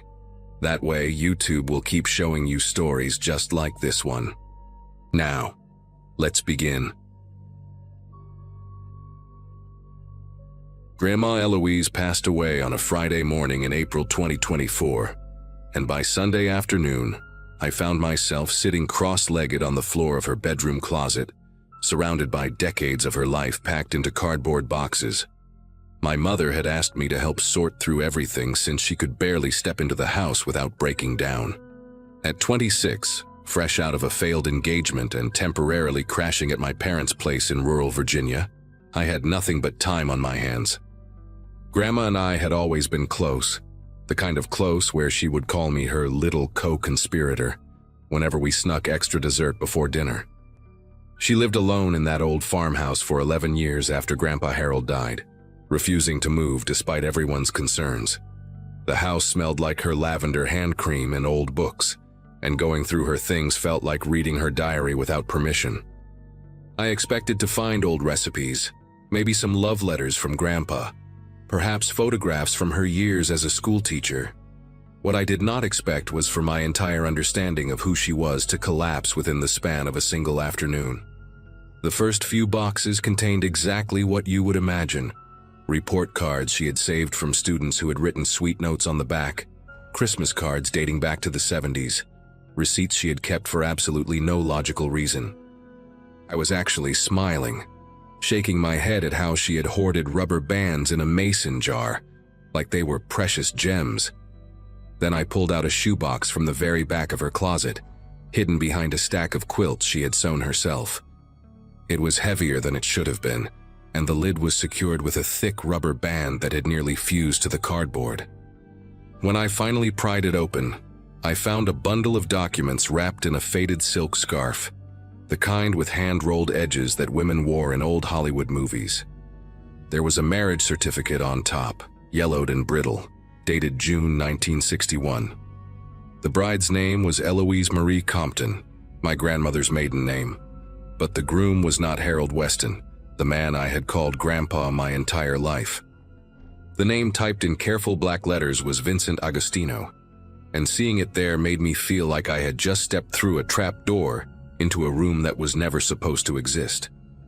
I sat there for a long time just staring at that certificate, trying to make it fit into the story of my grandmother that I had known my whole life. She married Grandpa Harold in 1965. I knew that because their anniversary was always a big deal, always celebrated with her famous lemon cake and too many candles. But this certificate said she had been married 4 years before that, to a man none of us had ever heard of. I carefully unfolded the other documents in the bundle, my fingers leaving smudges on paper that had not been touched in decades. There were photographs, small square ones with scalloped edges, the kind they used to take at photo booths. My grandmother, impossibly young, maybe 19 or 20, with victory rolls in her dark hair and red lipstick that photographed almost black.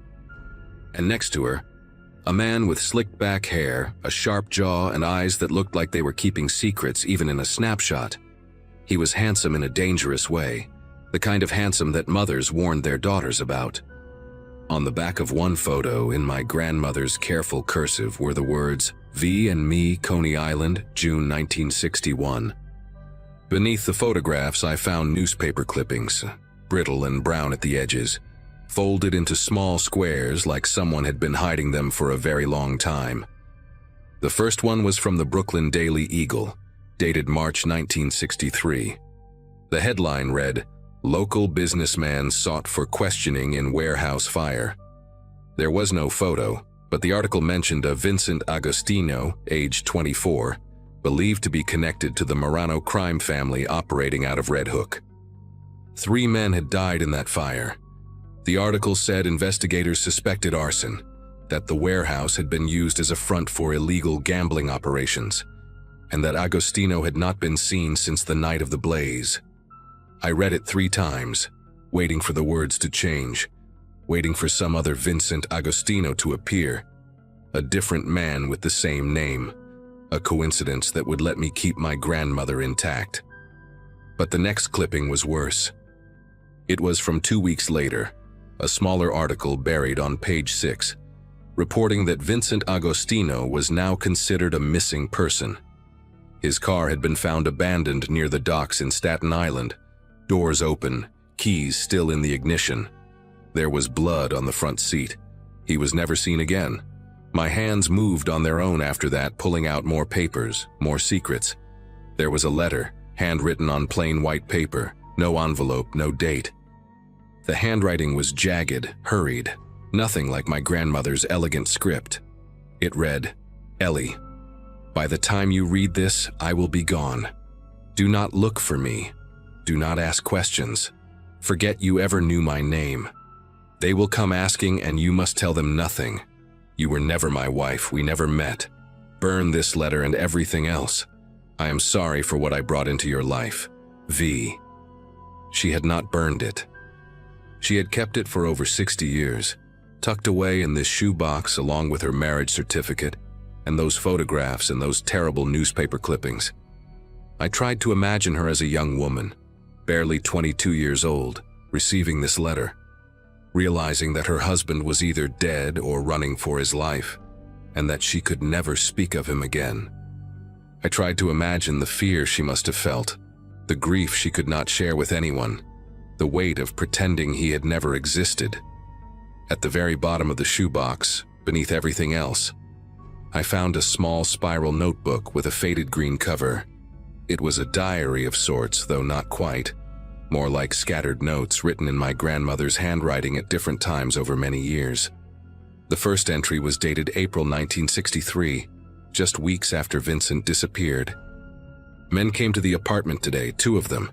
They asked about V. I told them I did not know anyone by that name. They did not believe me.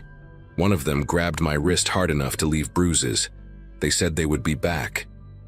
I turned the page with shaking fingers. May 1963, moved to Virginia. Changed my name back to Compton. Told everyone I was a widow, that my husband died in Korea. No one questions a war widow. The entries continued, sparse but devastating. In 1965, she wrote about meeting Harold, a kind man who worked at the post office and brought her flowers every Sunday. In 1967, she wrote about their wedding, about how happy she was, about how she had finally started to feel safe. But then, in 1971, another entry. A man came to the school today, said he was looking for an old friend named Eli Agostino. I told him there was no one here by that name. He smiled at me before he left. He knew. They still know. I kept reading, unable to stop, each entry pulling me deeper into a life I never knew existed. The entries were not frequent. Sometimes years would pass between them, but they painted a picture of constant, quiet terror. In 1978, she wrote about a black sedan that parked outside their house for 3 days straight before finally driving away. She never told Harold. In 1985, when my mother was a teenager, someone broke into their car and rifled through the glove compartment, but took nothing of value. They were looking for something, my grandmother wrote, or sending a message. I do not know which is worse. In 1993, she received a sympathy card in the mail after her own mother's funeral. It was unsigned, postmarked from Brooklyn, and inside someone had written only, "Our condolences to the Agostino family." She kept that card too, pressed between the pages of the notebook like a dried flower, a reminder of a threat that never quite went away. I realized then that my grandmother had spent her entire adult life looking over her shoulder, waiting for the past to finally catch up with her. The last entry in the notebook was dated just 3 years ago, in 2022. My grandmother's handwriting had grown shaky by then, the letters wobbly and uneven in a way that made my chest ache. I am 83 years old and I still check the locks twice every night. I still look at every unfamiliar car that drives down our road. Harold has been gone for over a decade now, and I am alone with this secret, the way I always knew I would be. Sometimes I think about telling the children, about leaving this box for them to find after I'm gone. But what good would it do? The men who killed Vincent are probably dead themselves by now. The Moranos are gone, broken up by the FBI in the 80s. There is no one left to be afraid of. And yet, I am still afraid. I have been afraid for 60 years, and I do not know how to stop. Maybe when I die, the fear will finally die with me. Maybe that is the only way it ends. I closed the notebook and pressed it against my chest, and I sat there in my dead grandmother's closet and cried for the terrified young woman she had been, and for all the years she spent carrying this weight alone. I do not know how long I stayed in that closet. The light coming through the bedroom window had shifted from afternoon gold to the soft gray of early evening by the time I finally pulled myself together. I put everything back in the shoebox, the certificate, the photographs, the clippings, the letter, the notebook, and I carried it downstairs to the kitchen table. My mother was coming back the next morning to continue sorting through things, and I had a decision to make. Did I tell her?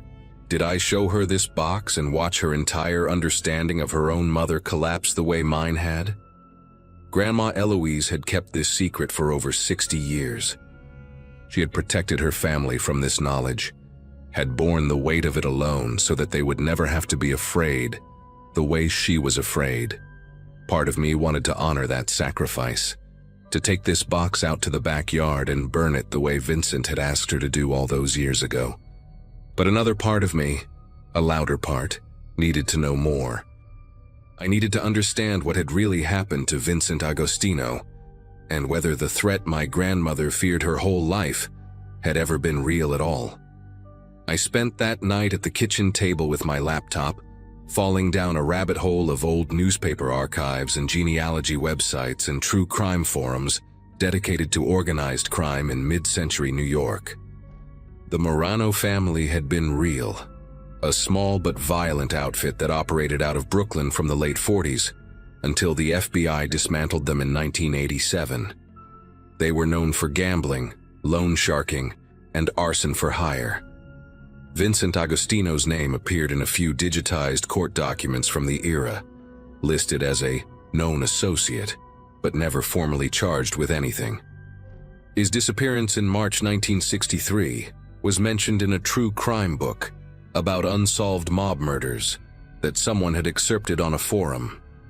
The author speculated that Vincent had either been killed by the Moranos for skimming money, or that he had been an informant who was eliminated before he could testify. Either way, his body was never found. There was no closure, no resolution, just a young man who walked into the fog of history and never came back. And my grandmother, barely out of her teens, had been married to him for less than 2 years before he vanished. She had spent the rest of her life waiting for the people who killed him to come for her too. Around 2 in the morning, I found something that made me sit back in my chair and stare at the screen for a long time. It was a photograph in a digitized FBI file from the Morano investigation, released decades later under the Freedom of Information Act. The image was grainy, black and white, showing a group of men standing outside a social club in Red Hook sometime in the early 60s. Most of the faces were labeled with names I did not recognize, soldiers and associates long dead or imprisoned. But in the corner of the frame, partially cut off, was a young man in a dark coat looking directly at the camera. The label beneath him read, V. Agostino, unconfirmed. I zoomed in as much as the resolution would allow, and even through the blur of age and pixels, I recognized the sharp jaw, the slicked back hair, those eyes that seemed to be keeping secrets. It was him. It was really him. My grandmother had married that man, had shared a bed with him, had probably loved him in the desperate way young people love before they understand what love costs. And he had walked away from her into a world of violence and shadows and never come back. I decided that night to keep the shoebox. I did not burn it, and I did not show it to my mother. Not right away, at least. Instead, I put it in the trunk of my car and drove back to my parents' house, and I spent the next few weeks trying to figure out what to do with the weight of what I had learned. Eventually, I did tell my mother. I waited until a quiet Sunday afternoon when my father was out golfing, and I sat her down at the kitchen table and opened the box in front of her. She cried, of course. She asked questions I could not answer. She looked at the photographs of her mother as a young bride and said she did not recognize the woman in them. But she also said something that has stayed with me ever since. She said, "All those years I thought she was just anxious. I thought she was paranoid about nothing. But she was protecting us. She was carrying all of this so we would never have to. We decided together to keep the secret within our immediate family.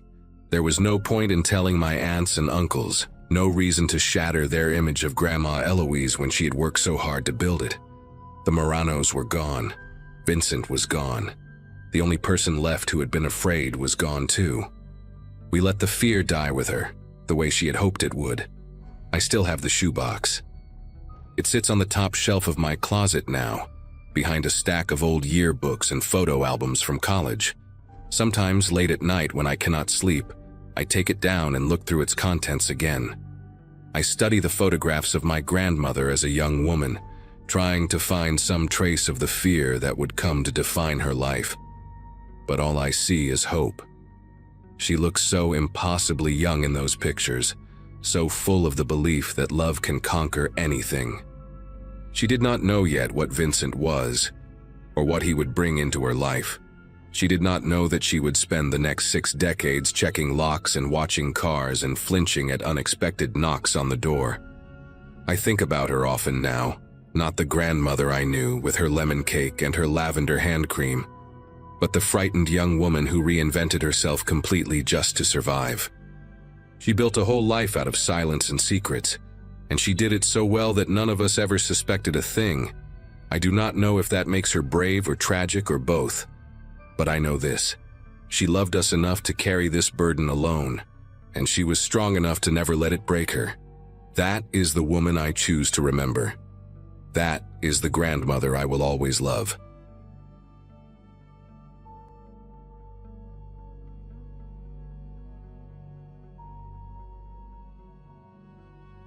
A cream-colored envelope changed everything, though I did not know it yet when I pulled it from the mailbox 5 days after we buried Dad. March 2017 had been the worst month of my life up to that point. My father died of a heart attack in his recliner, alone in the Rochester apartment where he raised my sister and me after our mother walked out. I was 24, working at a small accounting firm downtown, and my sister Tessa had just turned 22, still finishing her nursing degree while pulling night shifts at an assisted living facility. We were broke, grieving, and completely unprepared to handle the logistics of death. Dad never talked about what he wanted for a funeral, never talked about money, never talked about anything personal really. His past was the one subject guaranteed to make him leave the room. Grandparents, aunts, uncles, cousins, none of them existed as far as we knew. He raised us like he had appeared from nowhere, a man without a history, and we stopped asking questions years ago because the silence that followed hurt too much. The letter inside that envelope came from Scottsdale, Arizona, written in elegant cursive on thick stationery that smelled faintly of lavender. A woman named Lorraine Prescott claimed to be our grandmother, our father's mother, someone whose existence he had hidden from us our entire lives. She wrote that she and her husband Donald had been searching for us for years, that our father cut off all contact when he left home decades ago, and they never understood why. She found out about his death through an obituary search online, and her letter overflowed with grief and regret and desperate hope. At the bottom, she included a phone number and a photograph of 2 silver-haired people standing in front of a beautiful Adobe-style house surrounded by desert flowers. I remember holding that photo in the dim kitchen light, boxes stacked around me, searching their faces for something familiar. The woman had Dad's jaw, that same stubborn set to it. The man had his forehead, broad and lined. Tessa came up behind me and looked at the picture without saying anything for a long time. We had family out there, real family, and they wanted to know us. Tessa was the one who called them first. She always had more courage than me, more willingness to take risks, and I think the grief made her hungry for connection in a way I did not fully understand at the time. Lorraine answered on the second ring and immediately started crying, this soft, broken sound that made my sister tear up too. They talked for almost an hour that first night, while I sat on the couch pretending to sort through old bills, listening to Tessa describe our childhood, our father, the life we had lived without knowing they existed. Lorraine sounded warm and gentle, asking questions about our jobs, our health, our dreams for the future. She kept saying how much we sounded like our father, how happy she was to finally hear our voices.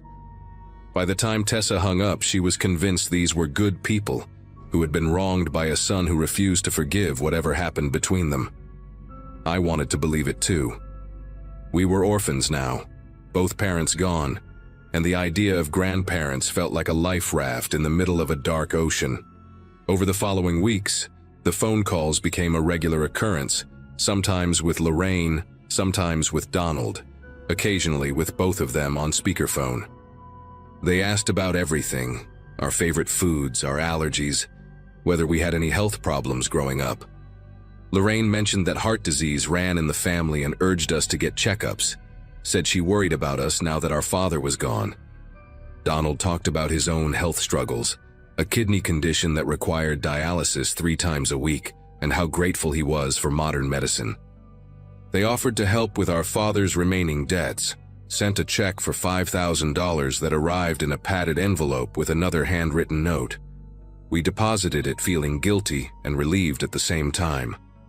When they invited us to visit them in Arizona for a week, all expenses paid, Tessa accepted before I could even think of a reason to hesitate. Part of me felt uneasy, a small voice asking why Dad had cut these people off so completely, but I pushed it down. I told myself he was just a difficult man who held grudges. I told myself we deserved this chance at having a family again. We flew into Phoenix on a Friday afternoon in late April, and Donald picked us up at the airport in a silver Mercedes that still had that new car smell. He was thinner than he looked in the photograph, his skin carrying a grayish tint that I now recognize as the pallor of someone whose kidneys are failing.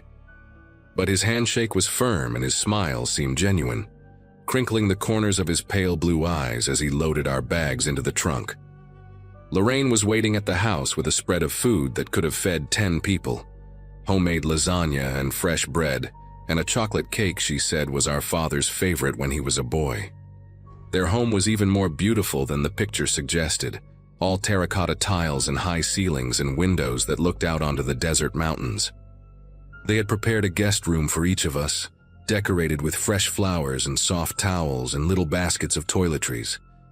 Everything felt too perfect, like a movie set designed to make us feel welcome, but I chalked it up to wealth and eagerness. These people had money and they wanted to impress the grandchildren they had never met. The first 2 days were wonderful, or at least they seemed that way on the surface. Lorraine took us shopping and bought Tessa a turquoise necklace that cost more than my monthly rent. Donald showed us his vintage car collection in the garage, 5 gleaming vehicles that he polished himself every Sunday morning. They told us stories about our father as a child, how he loved baseball and hated vegetables, how he used to build model airplanes in his room for hours. I learned that he had a dog named Chester who died when he was 12, and that he cried for a week straight. These details made me ache for the man I had lost, and also made me angry at him for keeping this from us. On the second night, Donald mentioned casually that he had scheduled us appointments at his personal physician's office for Monday morning. Just routine checkups, he said, since we were in town and it was important to know our family medical history. He would cover the cost, of course. Lorraine nodded and added that the doctor could run some blood work, check our kidney function and liver health, make sure we were in good shape. Tessa thanked them without hesitation. I said nothing, but something cold settled into my chest that I could not name. Monday morning came, and Donald drove us to a medical complex on the east side of Scottsdale, a sleek building with tinted windows and a lobby that looked more like a luxury hotel than a clinic. The physician, a tall man named Dr. Ashford with a silver goatee and an expensive watch, greeted Donald like an old friend. They shook hands and exchanged small talk about golf, while Tessa and I sat in the waiting room filling out paperwork. The forms asked detailed questions about our medical history, surgeries, medications, family illnesses going back 3 generations. There was an entire section about organ donation preferences, and whether we had ever been tested for tissue compatibility. I stared at those words for a long time, my pen hovering above the page. When I asked the receptionist why they needed this information for a routine checkup, she smiled and said it was standard procedure, nothing to worry about. Dr. Ashford called us back one at a time. He examined me thoroughly, more thoroughly than any doctor ever had, checking my blood pressure, listening to my heart, pressing on my abdomen with cold fingers. He drew 6 vials of blood and asked me to provide a urine sample. Before I left, he mentioned that he wanted to schedule an ultrasound of my kidneys for later in the week, just to establish a baseline for future reference. I found Tessa in the waiting room looking pale and quiet, her arm wrapped in a bandage from her own blood draw. She said Dr. Ashford had asked her strange questions, things like whether she smoked or drank heavily, whether she had ever had hepatitis, whether she would consider being a living donor someday if a family member needed help. She laughed when she told me, said he was probably just being thorough, but her laugh sounded hollow. On the drive back to the house, Donald talked about how important family was, how blood relatives had a responsibility to take care of each other, how his own brother had saved his life years ago by donating bone marrow when Donald had leukemia. Lorraine sat in the passenger seat nodding along, occasionally glancing back at us with an expression I could not read. That night I lay awake in my guest room, staring at the ceiling fan spinning slowly above me, replaying every conversation we had since that first letter arrived, the questions about our health, the insistence on checkups, Donald's kidney disease, the forms asking about tissue compatibility. A picture was forming in my mind, ugly and impossible, and I wanted desperately to be wrong. The next morning I woke up early before anyone else in the house was stirring, and I did something I am not proud of. I went into Donald's study, a wood-paneled room at the end of the hallway that he had shown us briefly on our first day, and I searched through his desk. My heart was pounding so hard I could hear it in my ears, and every creak of the floorboards made me flinch. In the bottom drawer, beneath a stack of financial documents and old photographs, I found a folder labeled with our names. Inside were printed copies of our social media profiles, screenshots of posts going back years, a timeline of our lives pieced together from public information. There were notes in Lorraine's handwriting about our jobs, our addresses, our relationship statuses. And there was a letter from a transplant center in Phoenix, dated 2 months before our father died, informing Donald that he had been moved up the kidney transplant waiting list, but that a living donor would significantly improve his chances and reduce wait time. A highlighted section noted that first-degree relatives, particularly younger, healthy adults, were ideal candidates. My hands went numb. I could not feel my fingers as I placed everything back exactly where I found it. I spent the rest of that day pretending nothing had changed, smiling at breakfast, nodding along to Lorraine's stories about her garden club, watching Donald with new eyes as he moved slowly through the house. Every kind gesture now looked like manipulation. Every warm word sounded like a transaction. That afternoon, Lorraine suggested we all look through old family photo albums together, and I sat on the couch between her and Tessa while she turned page after page of faded pictures. There was our father as a baby, as a toddler, as a gap-toothed child squinting into the sun. And then around age 15, the photos stopped. Lorraine's voice got tight when she reached those empty pages. She said our father changed when he was a teenager, became distant and angry, and one day he simply left and never came back. I asked her why, what happened, and she exchanged a glance with Donald that lasted half a second too long. She said she never understood it, that some children just reject their parents for no reason. But I saw something flicker behind her eyes, a shadow of something she was not telling us. That night, while Tessa was in the shower, I pulled her into my room and told her everything I had found. She stared at me like I had lost my mind. Then slowly, horribly, her face crumpled as she realized I was telling the truth. We left the next morning. I told Lorraine that Tessa had gotten a call from work, some emergency at the nursing home that required her to come back early, and we needed to catch the first flight out. Lorraine's face did something complicated when I said it. A flash of panic quickly smoothed into concern. She insisted on driving us to the airport herself, said Donald was not feeling well enough for the trip. The ride was excruciating, 40 minutes of small talk and strained silences while my sister gripped my hand so tight I thought she might break my fingers. At the terminal, Lorraine hugged us both and told us she loved us, that she hoped we would come back soon. That family was the most important thing in the world. Her perfume smelled like lavender, the same scent from that first letter, and it made my stomach turn. As we walked through the sliding doors into the airport, I glanced back and saw her standing by the car, watching us with an expression that haunts me still. It was not sadness or disappointment. It was calculation, the look of someone already planning their next move. We did not speak until we were past security, and then Tessa started crying and could not stop for the entire flight home. We never went back to Arizona. We never answered another phone call from that Scottsdale number. Lorraine sent letters for months afterward, each one more desperate than the last, talking about how much they missed us, how Donald's health was declining, how they just wanted to help and be part of our lives. One letter mentioned that Dr. Ashford had called with our test results and wanted to discuss them with us urgently.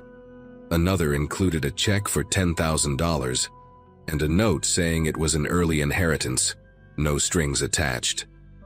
We tore up the checks and burned the letters in the backyard of our father's old apartment, watching the paper curl and blacken in a metal trash can.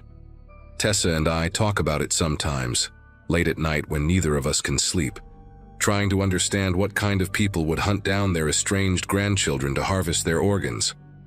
We think about our father, 15 years old, somehow discovering what his parents were capable of and running as far as he could.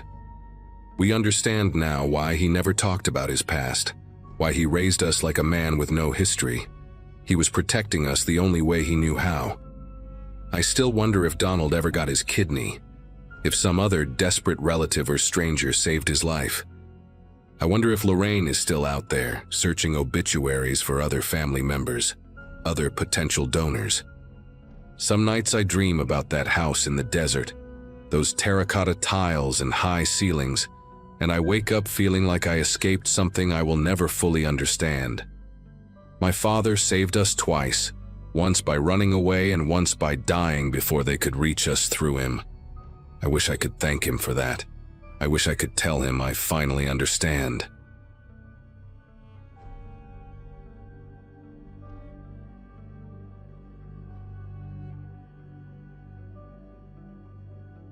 Nobody in my family wanted to deal with Grandpa Warren's house after the funeral, so the job fell on me. I was 34, recently divorced, sleeping on my buddy's couch in Harrisburg, and technically unemployed, which apparently made me the perfect candidate. The old man had lived alone in that place in rural Pennsylvania for over 40 years, collecting everything he ever touched, and the house needed to be cleared before the estate sale in April. I drove out there on a Friday morning in March 2023, expecting maybe 2 weeks of work. The house smelled exactly like I remembered from childhood visits, that mix of old wood, mothballs, and something faintly metallic that I always associated with the basement. Same floral wallpaper in the kitchen, same grandfather clock in the hallway that had been stuck at 3:47 for as long as I could remember. Started upstairs with the easy stuff, clothes and books and old photo albums, but I knew the basement was going to be the real nightmare. Everyone in the family knew about that basement. Grandpa had been shoving things down there since the early 80s. I spent the first 2 days just creating walkways through the mess, broken furniture, dead appliances, towers of magazines and newspapers that reached the ceiling in some spots. My aunt had warned me it would be bad, but she had no idea. By Wednesday afternoon, I finally made it to the far end of the basement, past the ancient furnace that groaned every time the heat kicked on. That is when I noticed something strange. A section of the back wall, maybe 6 feet wide, was completely blocked off by a heavy canvas tarp and a stack of wooden crates. When I dragged the crates aside, there was a door behind them. Not a regular interior door, but a thick metal one, like something you would see on a storage unit, with a heavy padlock holding it shut. The lock was old but solid, no rust on it at all, which meant someone had been maintaining it. I went upstairs and searched through Grandpa's desk for almost an hour before I found a small brass key in an envelope. The envelope just said, "Storage," in his careful handwriting. I remember my palms were damp when I fitted the key into that lock. I figured it was probably valuables, maybe some antiques or cash he did not trust the banks with.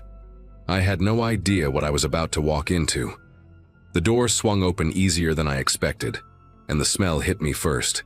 Not rot or mold, but something clinical, like rubbing alcohol mixed with old paper. I used my phone flashlight to find a pull chain, and when the bare bulb flickered on, I saw a room about the size of a single-car garage. The walls were lined with metal shelving units, the industrial kind you see in warehouses, and every shelf was packed with boxes. Cardboard file boxes, the type you buy at office supply stores, each one with a white label on the front. The labels had dates on them. That was the first thing I noticed. Dates going back decades. 1987, 1991, 1994, 2003, 2011. They were not in order, just scattered across the shelves, but there had to be at least 30 or 40 boxes in there. In the center of the room was a wooden desk with an old lamp on it, the kind with the green glass shade, and a chair that looked like it had been sat in thousands of times. The seat cushion was worn down to almost nothing. I stood in that doorway for a long time, just trying to understand what I was looking at. My first thought was that Grandpa had been running some kind of side business, maybe tax stuff, Or legal documents for people in town. That would have made sense. That would have been fine. I pulled down the first box I could reach, the one labeled 1994, and set it on the desk. Inside were file folders, maybe a dozen of them, each one thick with papers. I opened the first folder and found newspaper clippings. They were yellow and brittle, carefully cut out and preserved in plastic sleeves. The headlines made my throat tighten. Woman found dead near creek, no suspects. Police baffled by brutal slaying in Westmoreland County. Body discovered in wooded area. Investigation ongoing. Every clipping was about a murder. Unsolved murders. I flipped through the folder, and there had to be 15 or 20 articles in there. All from different newspapers, all from 1994, all about killings that were never solved. At the bottom of the folder, underneath all the clippings, there was a small Ziploc bag. Inside the bag was a silver bracelet with a charm on it, a little heart with the letter M engraved on it. I just stared at it. My brain was trying to come up with an explanation. Maybe Grandpa had been interested in true crime, like those people who follow cold cases as a hobby. Maybe he collected this stuff because he wanted to help somehow. But that bracelet, that was not a newspaper clipping, that was something real, something someone had worn on their wrist. I opened another folder from the same box. More clippings, more unsolved cases, and another Ziploc bag at the bottom. This one had a keychain in it, one of those cheap plastic ones with a photo holder. The photo inside showed a young woman with dark hair smiling at the camera. She looked like she was at a party or a barbecue, holding a red cup. I set it down and opened the next folder. A man's watch, silver band, stopped at 2:17. The next folder had a single earring, gold with a small green stone. Every single folder had something like this at the bottom. Personal items, things that belonged to people. I could feel my heart pounding so hard it was making my vision pulse. I pulled down another box, this one from 2003, and it was the same thing. Clippings about murders in different counties across Pennsylvania, sometimes from Ohio or West Virginia, and always those little bags with items inside. A wedding ring, a hair clip, a set of keys. I counted 8 boxes before I had to stop and sit down in that old chair. The seat was so worn that I could feel the wooden frame underneath. I sat there trying to breathe, trying to think of any explanation that did not lead where my mind was going. That is when I noticed the drawer in the desk. It was locked, but the same brass key from the envelope upstairs fit it. Inside were photographs. Dozens of them, all Polaroids. The old kind with the white border. The first one I picked up showed a crime scene. Yellow police tape, officers standing around, a shape on the ground covered by a white sheet. The photo had been taken from a distance from behind a tree line, like someone was watching from the woods. I flipped to the next one. Another crime scene, different location, same angle. Someone standing at the edge, observing, photographing. There were at least 50 Polaroids in that drawer, and every single one was a crime scene photo taken from outside the official perimeter. Some of them showed the bodies before they were covered. I recognized one of the locations from a newspaper clipping I had just looked at. A wooded area near a creek in Westmoreland County. The article said the body was found by a hiker on a Sunday morning in September 1994. The Polaroid showed the same spot, the same body, but from an angle the police photos never would have captured. Whoever took these pictures had been there. They had been watching. I do not know how long I sat in that room. An hour, maybe more. My phone had died at some point and I had not even noticed. I went upstairs to charge it and splash water on my face, and that is when I saw the calendar on the kitchen wall. Grandpa had kept the same kind of calendar for as long as I could remember. Those big ones with a square for each day where you write appointments. He had a whole stack of old ones in a kitchen drawer, going back years. I do not know what made me start looking through them. Maybe I already knew. Maybe I just needed to see it for myself. I pulled out the 1994 calendar and flipped to September. On the weekend before that woman was found near the creek, there was a note in Grandpa's handwriting. Fishing trip, back Monday. I grabbed the newspaper clipping from downstairs and checked the date. She was found on Sunday, September 18th. According to his calendar, Grandpa was on a fishing trip that whole weekend, left on Friday and came back Monday. I felt sick. I grabbed another calendar, 2003, and cross-referenced it with the clippings from that box. Every single time, every murder, there was a note about Grandpa being out of town, fishing trip, visit cousin in Erie, hardware convention in Pittsburgh, church retreat. I spent the next 3 hours going through every calendar I could find and matching them to the dates in those boxes. 17 years of calendars, and the pattern never broke. Not once. When there was a murder in the clippings, Grandpa was always gone that weekend. Always had some excuse written down in his neat handwriting. I started making a list on a piece of paper, 2 columns, one for the murder date and one for his alibi. By the time I got to the bottom of the page, I had 23 entries, 23 unsolved murders across 3 states, 23 weekends where my grandfather was supposedly fishing or visiting family or attending some event. I thought about calling the police right then. I had my phone in my hand, thumb hovering over the keypad, but I did not. I could not. This was the man who taught me how to ride a bike, the man who took me to baseball games and bought me ice cream and sat with me when I had nightmares. I needed more. I needed to be absolutely sure before I destroyed his memory, before I told my mother that her father was a monster. So I kept digging. At the bottom of the desk drawer, underneath all the Polaroids, there was a leather notebook. The cover was cracked and worn, like it had been handled 1,000 times. I opened it and found page after page of handwritten notes, all in Grandpa's careful script, dates, locations, names. Some entries were just a few lines. April 14th, 1991. Route 30, rest stop near Greensburg. Female, late 20s, brown hair, blue Toyota in the parking lot, alone. Other entries were longer, more detailed. Physical descriptions, habits, what time someone left work or went jogging or walked their dog. I realized I was looking at surveillance notes. He had been watching these people, studying them, learning their routines. The notebook went on for over 100 pages, and not every entry had a corresponding newspaper clipping. Some of them were just notes, just observations, people he had watched but never acted on, or maybe people whose bodies were never found. I thought I was going to throw up. I actually leaned over the desk expecting it to happen, but nothing came up. My body just shook.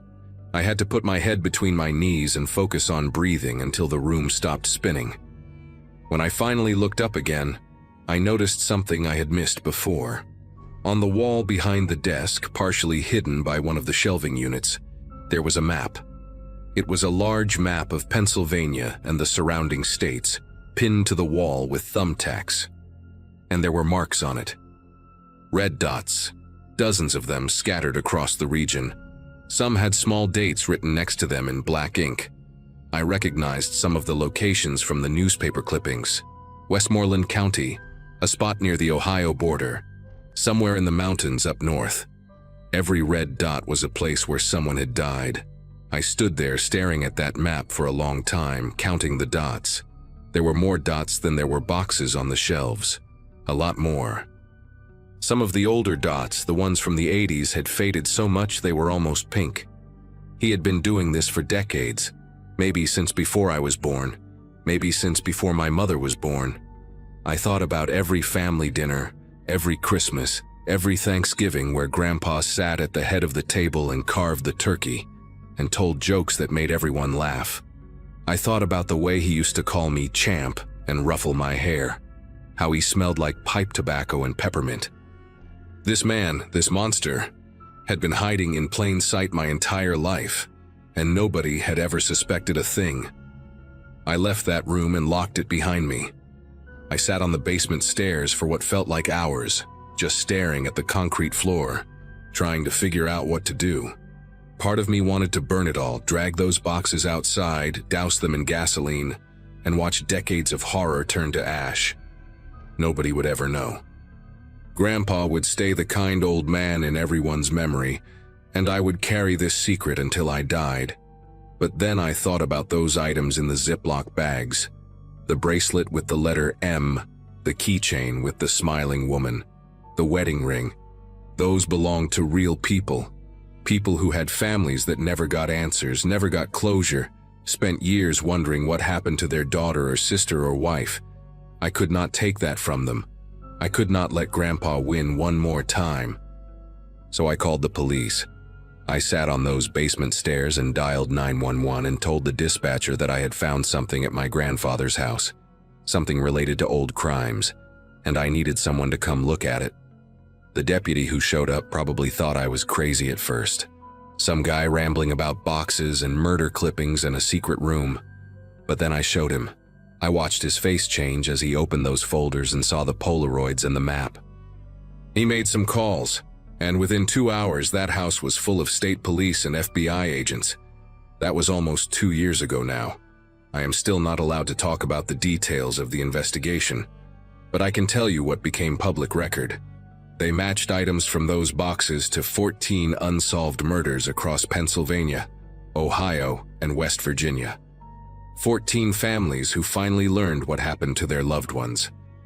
The investigators told me there are probably more. Cases from the 70s and early 80s where the evidence is too degraded to make a definitive connection. My mother stopped speaking to me after the story hit the news. She says I destroyed her father's memory for nothing, that I must have misunderstood what I found, that there has to be another explanation. There is not. I know what I saw in that room. I know what those calendars said. Some nights I still dream about that map on the wall. All those faded red dots spreading across 3 states like a disease. I think about the fact that he died peacefully in his sleep at 87 years old, surrounded by family, and never answered for any of it. I think about how I sat on his lap as a kid and he read me stories before bed. And I wonder how many other families out there have basements they have never looked in, with doors they have never opened, hiding secrets that would shatter everything they thought they knew.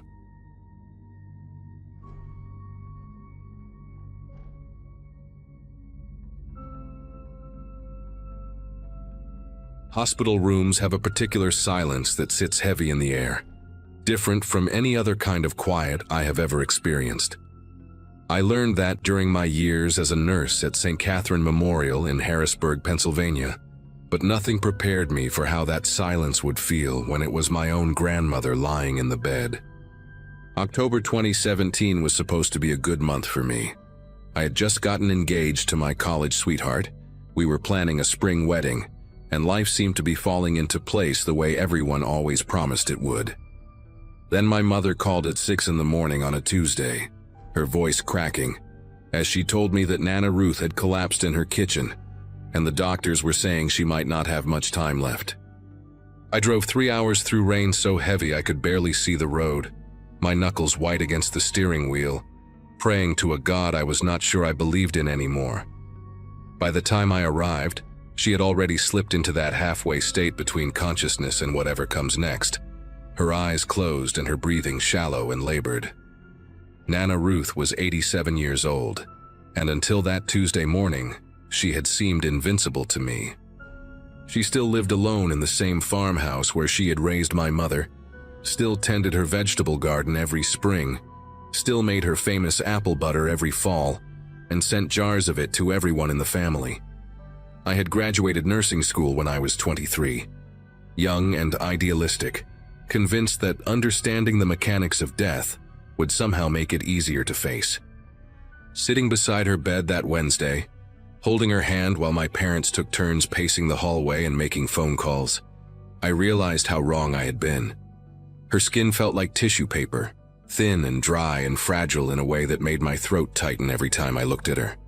She had been mumbling in her sleep all morning, fragments of sentences that made no sense, names I did not recognize, what sounded like apologies directed at people who were not in the room. I thought it was just the medication, or the confusion that often comes at the end, until her fingers suddenly curled around mine with surprising strength and her eyes snapped open. She looked directly at me, and for a moment she was completely lucid, completely present, and completely terrified. She was not supposed to come home that night, Nana Ruth whispered, her voice dry and cracked like autumn leaves. I leaned closer, thinking I had misheard her, thinking maybe she was still caught in some dream from her past. But her eyes were locked onto mine with an intensity that made me want to pull away.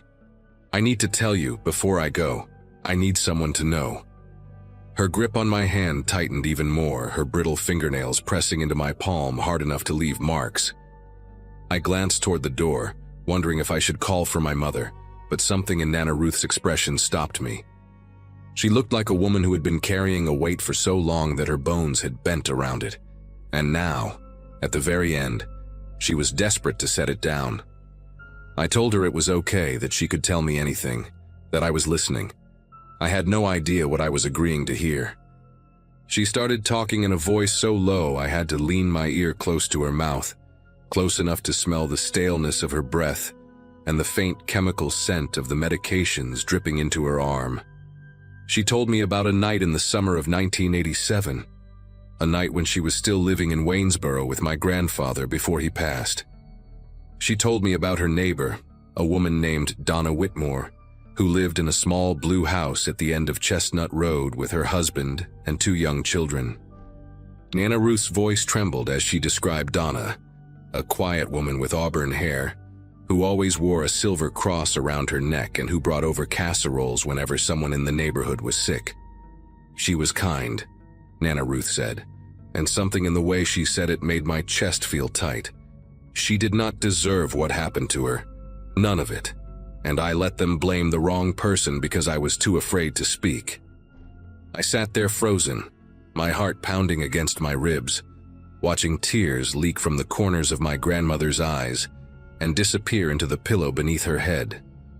The story came out in fragments, like she was pulling pieces of glass from a wound that had never properly healed. That summer night in 1987, Donna Whitmore was supposed to be visiting her sister in Pittsburgh. Her husband, a man named Gene, had told everyone in the neighborhood that Donna would be gone for the whole weekend. He mentioned it at the hardware store, at the diner, to anyone who would listen. Nana Ruth said she remembered thinking it was strange how often he brought it up, like he wanted to make sure people knew the house would be empty, except for him and the kids. She was sitting on her porch that Friday evening, shelling peas into a metal bowl, when she saw someone walking up the path toward the Whitmore house. It was not Gene. It was a man she recognized from church, someone named Lloyd Becker, who worked at the lumber mill on the edge of town and who had been seen talking to Gene in hushed voices for weeks before that night. Lloyd was carrying something wrapped in a dark cloth, something long and heavy, and he walked with the kind of purpose that made Nana Ruth set down her bowl of peas and watch. She told me she almost called out to him, almost asked what he was doing there when Gene's wife was supposed to be away. But something stopped her, a feeling in her gut, a warning she could not name, a sense that she was seeing something she was not supposed to see. She watched Lloyd disappear around the back of the Whitmore house, and she told herself it was none of her business, that he was probably just there to help Gene with some project, that there was nothing wrong with a man visiting his friend on a Friday night. She went inside and made dinner for my grandfather, and she tried to forget about the way Lloyd had walked, the way his shoulders were hunched like he was bracing for something.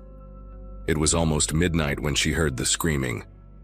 Even 30 years later, lying in that hospital bed, Nana Ruth's face twisted when she described the sound. Raw, animalistic, the kind of scream that does not sound human because humans are not supposed to feel that much pain. The screaming stopped after a few minutes, and then there were sirens, and then the flashing lights of police cars lit up the whole street in red and blue. Donna Whitmore had come home early from Pittsburgh because her sister had gotten sick. She was not supposed to be there, but she was. The police ruled it a burglary gone wrong. Donna had walked in on an intruder, they said, someone who panicked and attacked her before fleeing into the night. Gene played the grieving husband so well that no one thought to look at him too closely. He wept at the funeral. He held his children. He accepted casseroles from the same neighbors who had received them from his dead wife. But there was a man who lived 2 streets over, a drifter named Terrence Gould, who had been in town for only a few months. doing odd jobs and sleeping in a room above the old feed store. Terrence had a record: petty theft, a bar fight that landed him 6 months in county jail, and he had no alibi for that Friday night because he had been drinking alone in his room. The police found a pawn ticket in his pocket for a silver necklace with a cross pendant, and that was enough. Terrence Gould was arrested, tried, and convicted of Donna Whitmore's murder within 8 months. He died in prison in 2003, still swearing he was innocent, still claiming he had bought that necklace from a man he met outside a bar and had no idea where it really came from. Nana Ruth's voice broke when she told me why she never said anything. Lloyd Becker was her brother. Her younger brother, the baby of the family, the one she had helped raise after their mother died when Lloyd was only 6 years old. She had watched him take his first steps, taught him to read, protected him from their father's temper when the old man came home drunk and looking for someone to hit. Lloyd was not a good man. She knew that, she had always known that. But he was her blood, and when the police came knocking on doors asking if anyone had seen anything unusual that night, she told them no. She said she had been inside all evening, that she had not looked out her window, that she had not seen Lloyd walking toward the Whitmore house with something heavy in his hands. She lied to protect the boy she had raised, and in doing so, she condemned an innocent man to die behind bars for a crime he did not commit. "I have carried it every day since," she whispered, her voice barely audible now, her grip on my hand weakening. "Every single day, and now I am going to meet my Maker, and I do not know if he will forgive me. But I needed you to know. Someone had to know the truth."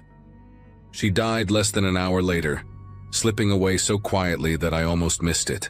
One moment she was breathing, shallow and labored, and the next moment, she simply was not. I sat there holding her hand long after it went cold, unable to move, unable to process what she had told me. My mother came back into the room with 2 cups of coffee and found me like that, staring at Nana Ruth's face, tears streaming down my cheeks without me even realizing I was crying. I did not tell her what I had heard. I did not tell anyone. Part of me wanted to believe it was just the ramblings of a dying woman, the confusion of a brain shutting down, memories tangled with dreams and regrets that had no basis in reality. I held on to that hope through the funeral, through the burial in the little cemetery behind the Methodist church, where Nana Ruth had worshipped for 60 years, through the weeks that followed when I tried to return to my normal life and pretend that everything was fine. But I could not stop thinking about Donna Whitmore, about Terrence Gould, about a man named Lloyd Becker who walked toward a house with something heavy in his hands on a summer night 30 years ago. It was almost 3 weeks after the funeral when I finally broke down and searched for it online.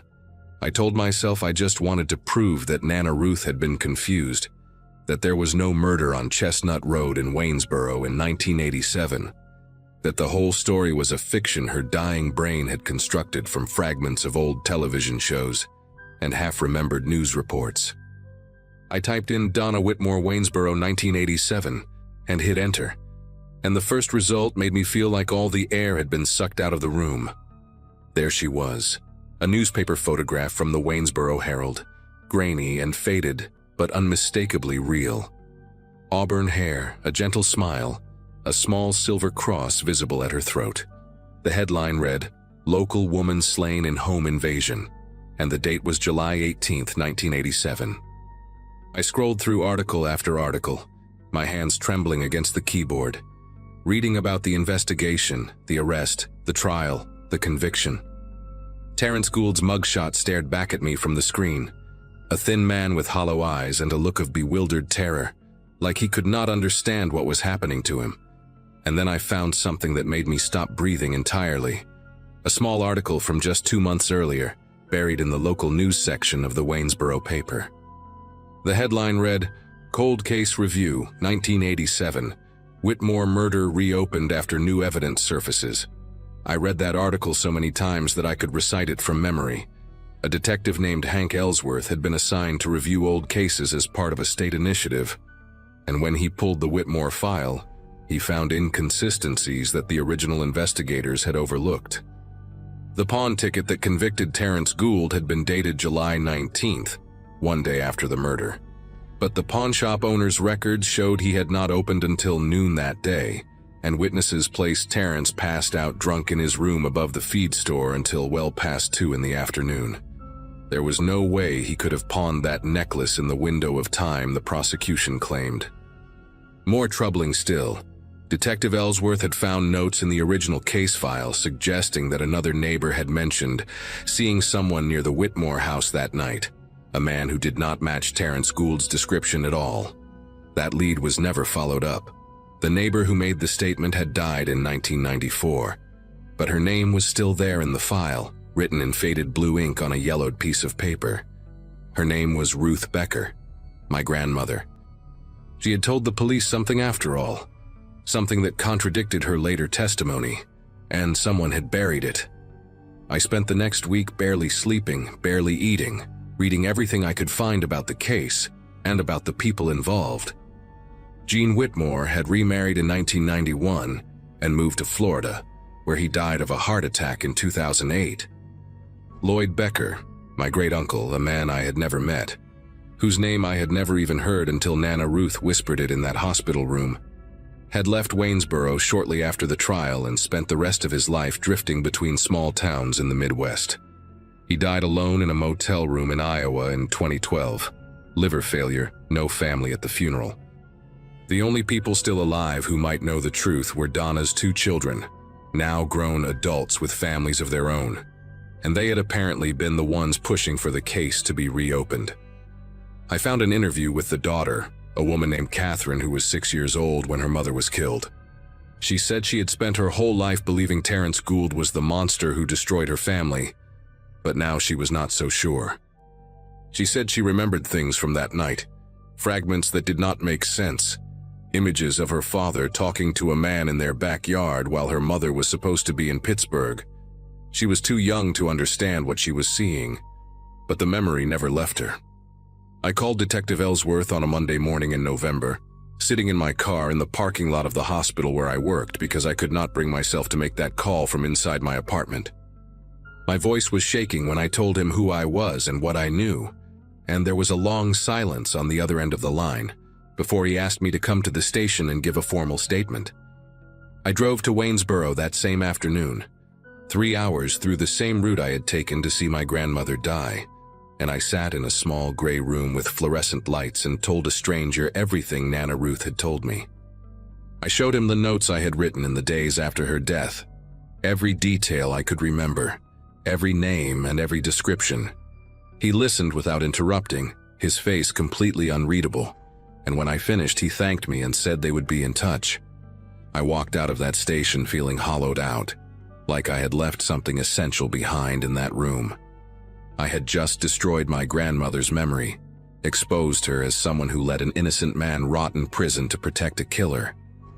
But I also knew that Terrence Gould deserved to have his name cleared, even if he was no longer alive to see it. His family deserved to know. Donna's children deserved to know. The truth does not stop mattering just because the people who lived it are gone. The case is still under investigation as of now. Detective Ellsworth told me last month that they are working on officially exonerating Terrence Gould, though these things take time, and the wheels of justice turn slowly, especially for a man who has been dead for over 15 years. I never told my mother what Nana Ruth confessed to me, and I do not know if I ever will. Some truths are too heavy to share with people who love the person being accused, and my mother worshipped her mother the way I once did. I think about Nana Ruth every day now, not the woman who made apple butter and taught me to bake pies, but the woman who sat on her porch and watched a man walk toward a murder and did nothing to stop it. I think about how she lived with that secret for 30 years, how she went to church every Sunday and prayed to a God she believed was watching, how she held that weight until it finally crushed her. I do not know if I can forgive her. I do not know if anyone can. But I know that she wanted the truth to come out, even if she was too afraid to be the one who told it. In the end, that was why she told me. She knew I would not be able to stay silent. She knew I would do what she never could. And maybe that was her way of making amends. passing the burden to someone strong enough to carry it into the light. I just wish she had done it 30 years sooner, before Terrence Gould died alone in a prison cell for a crime he did not commit, still waiting for someone to believe him.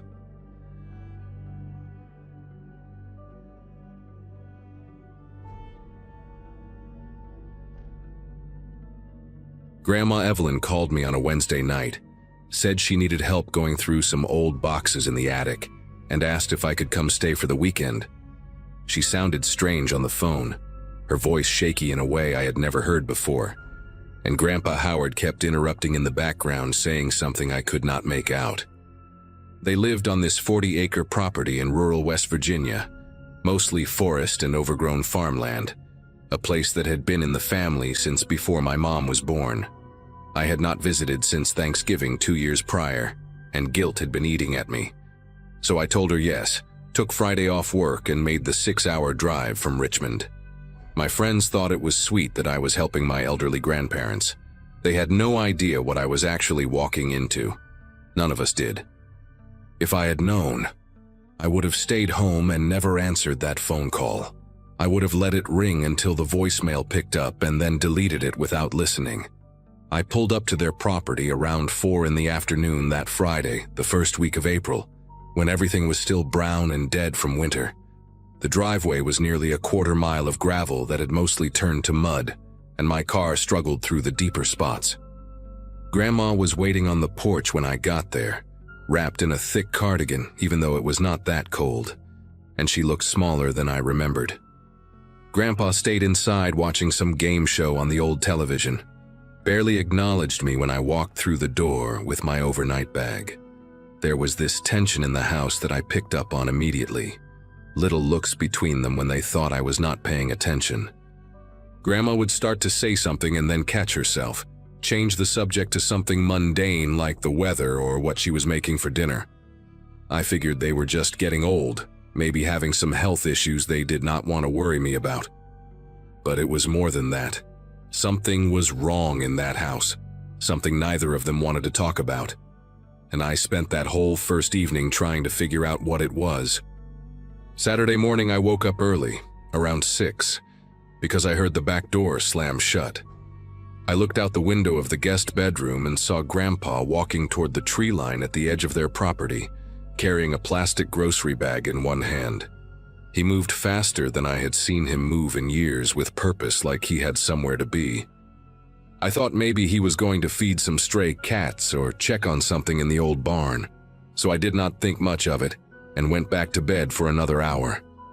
When I came downstairs for breakfast, he was already back, sitting at the kitchen table with coffee like nothing had happened. Grandma made scrambled eggs and toast, and we talked about normal things, my job, my apartment, whether I was seeing anyone. But I noticed the grocery bag was gone, and when I casually asked Grandpa what he had been doing outside so early, he just said he was checking the property line for fallen branches. Grandma's fork stopped halfway to her mouth for just a second, then she kept eating like everything was fine. That was the first real lie I caught them in, and it made me curious about what else they were hiding. After breakfast, Grandma asked if I wanted to take a walk around the property, get some fresh air before we started on the attic boxes. I said sure, thinking it might be nice to stretch my legs after the long drive. We walked past the old chicken coop that had not housed chickens in decades, past the collapsing barn with the rusted tractor inside, and toward the edge of the woods. Grandma pointed out different trees she remembered from her childhood, told me stories about playing in these woods when she was a girl. But I noticed she kept steering us away from a certain direction, always finding a reason to turn left instead of right, to circle back toward the house. At one point I saw what looked like a worn path cutting through the underbrush, heading deeper into the forest, and I asked her where it led. She got quiet for a moment, then said it was just an old hunting trail that did not go anywhere anymore. Her voice was tight when she said it, and she would not meet my eyes. That path was clearly still being used, the vegetation trampled down, fresh boot prints visible in the mud. Someone had walked that trail recently, and Grandma did not want me to know about it. That afternoon, while my grandparents were napping, I decided to follow the trail myself.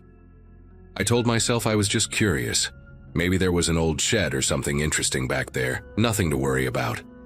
I put on my hiking boots and headed into the woods, following the worn path through the trees.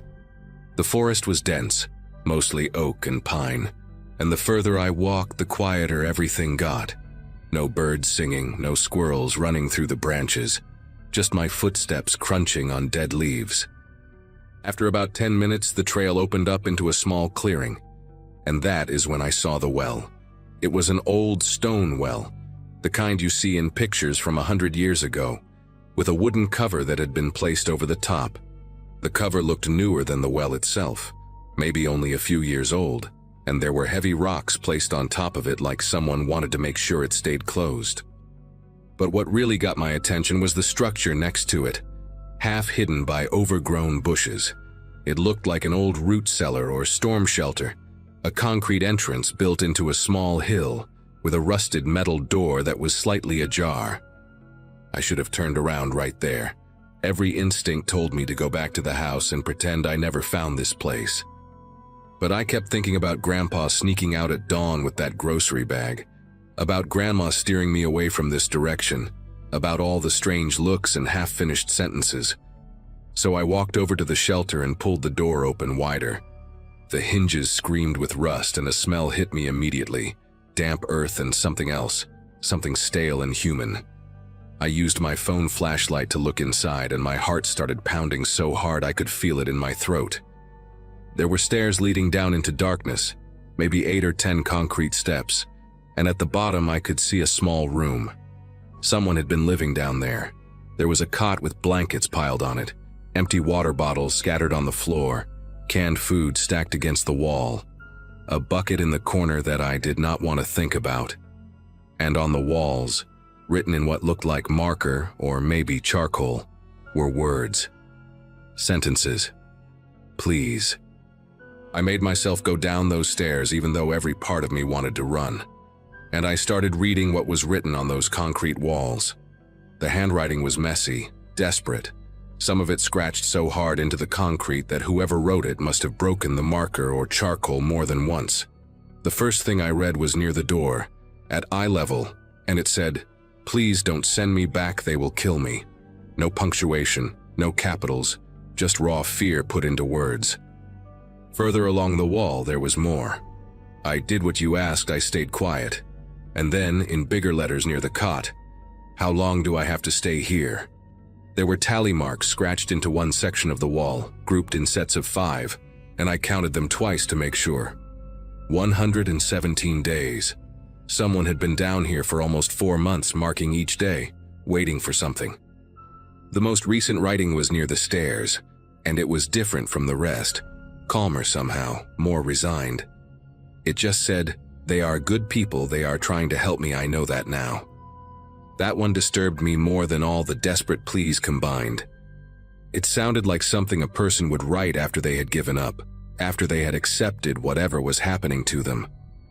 I took pictures of everything with my phone, my hands trembling so badly that half of them came out blurry.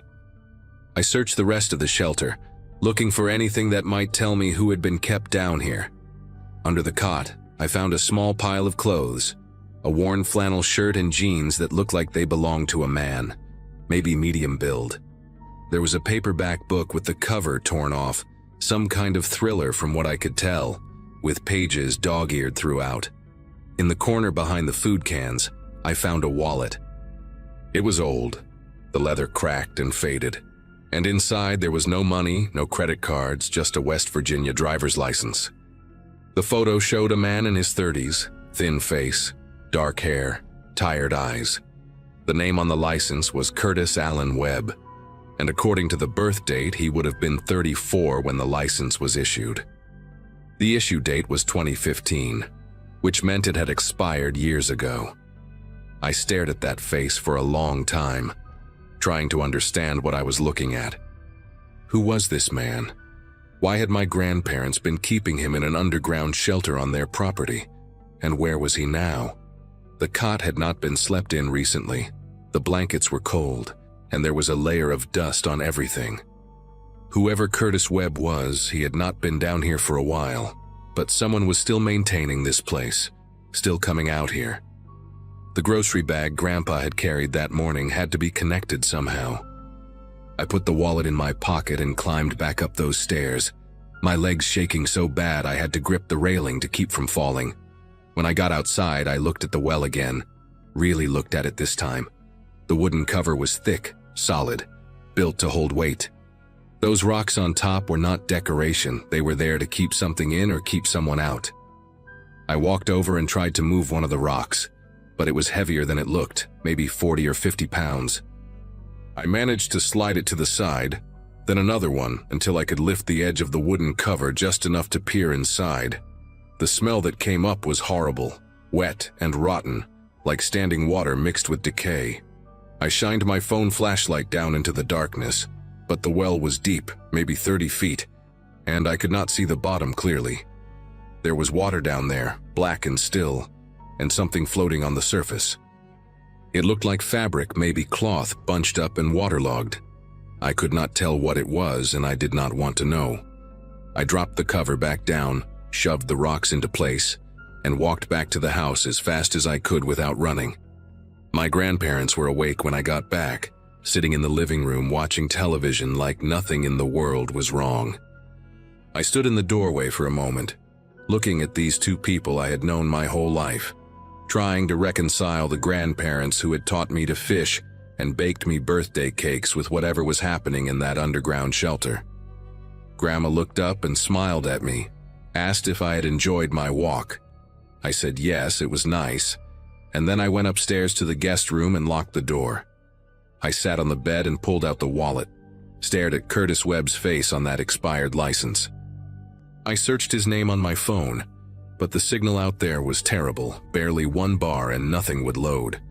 I tried different combinations: Curtis Webb, West Virginia, Curtis Webb missing person, Curtis Webb obituary. The pages just kept spinning, never loading, and eventually I gave up. I needed to confront my grandparents, but I had no idea how to even start that conversation. "Hey Grandma, I found your underground bunker and the ID of the man you were keeping prisoner. Want to explain?" It sounded insane even in my own head, but I could not just pretend I had not seen what I saw. That shelter, those desperate words on the walls, the thing floating in the well. Something terrible had happened on this property, and my grandparents were at the center of it. I waited until dinner, sat across from them at the kitchen table while Grandma served meatloaf and mashed potatoes like it was any normal Saturday night. I could barely eat, just pushed the food around my plate, trying to find the right words. Finally, when Grandpa got up to refill his water glass, I pulled out the wallet and set it on the table. Grandma saw it first, and the color drained from her face so fast I thought she might faint.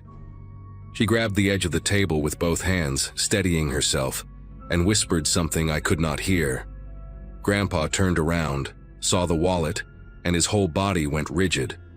For a long moment, nobody spoke. Then Grandma looked at me with these eyes I had never seen before, tired and scared and somehow relieved all at once. And she said they had been wondering when someone would find out. She said they had been carrying this for years, that it had been eating them alive, and maybe it was time to finally tell someone the truth. Grandpa sat back down heavily, like his legs could not hold him anymore, and he told me to put the wallet away because he could not stand to look at that face again. They told me Curtis Webb showed up at their door in the fall of 2015, desperate, bleeding from a cut on his forehead, begging them to hide him. He said people were after him, bad people, that he had seen something he should not have seen and now they wanted him dead. My grandparents did not know what to do. They were isolated out here, no close neighbors, and this terrified man was pleading for his life on their porch. So they let him stay in the old storm shelter, just for a few days until things calmed down. That was what they told themselves. But the days turned into weeks, and weeks turned into months. Curtis was paranoid, would not let them call the police, said the people looking for him had connections everywhere. Grandma brought him food and water every day. Grandpa reinforced the shelter door, and they kept his secret. They told me he was a good man, just scared that he never hurt anyone and never asked for much. He wrote on the walls to keep himself sane, counting the days until it was safe to leave. But it was never safe, or at least that is what Curtis believed, and eventually something in him just broke. Grandma stopped talking at this point, could not continue, and Grandpa had to finish the story with tears running down his face. He told me that one morning in early 2016, after Curtis had been in the shelter for about 4 months, Grandma went to bring him breakfast and found the door wide open. Curtis was gone. His clothes were still there, the blankets, everything except the man himself. They searched the property for days, called out his name, checked every building and every corner of those 40 acres. Nothing. He had just vanished in the middle of the night without taking anything with him. Grandpa said they assumed he finally felt safe enough to leave, that he had slipped away to start over somewhere new. But then I asked about the well. The question came out of my mouth before I could stop it, and both of them went silent. Grandma started crying, these quiet sobs that shook her whole body, and Grandpa just stared at the table like he was looking through it into something terrible. He said they found the well cover moved a few weeks after Curtis disappeared. Said they looked inside and saw something floating in the water but could not bring themselves to go down there and check. They convinced themselves it was just old clothes, debris, anything but what they feared it might be. They put the cover back, weighed it down with rocks, and never spoke about it again. Not to each other, not to anyone, for almost 10 years. I left the next morning, barely said goodbye, drove those 6 hours back to Richmond with my head spinning. I never called the police.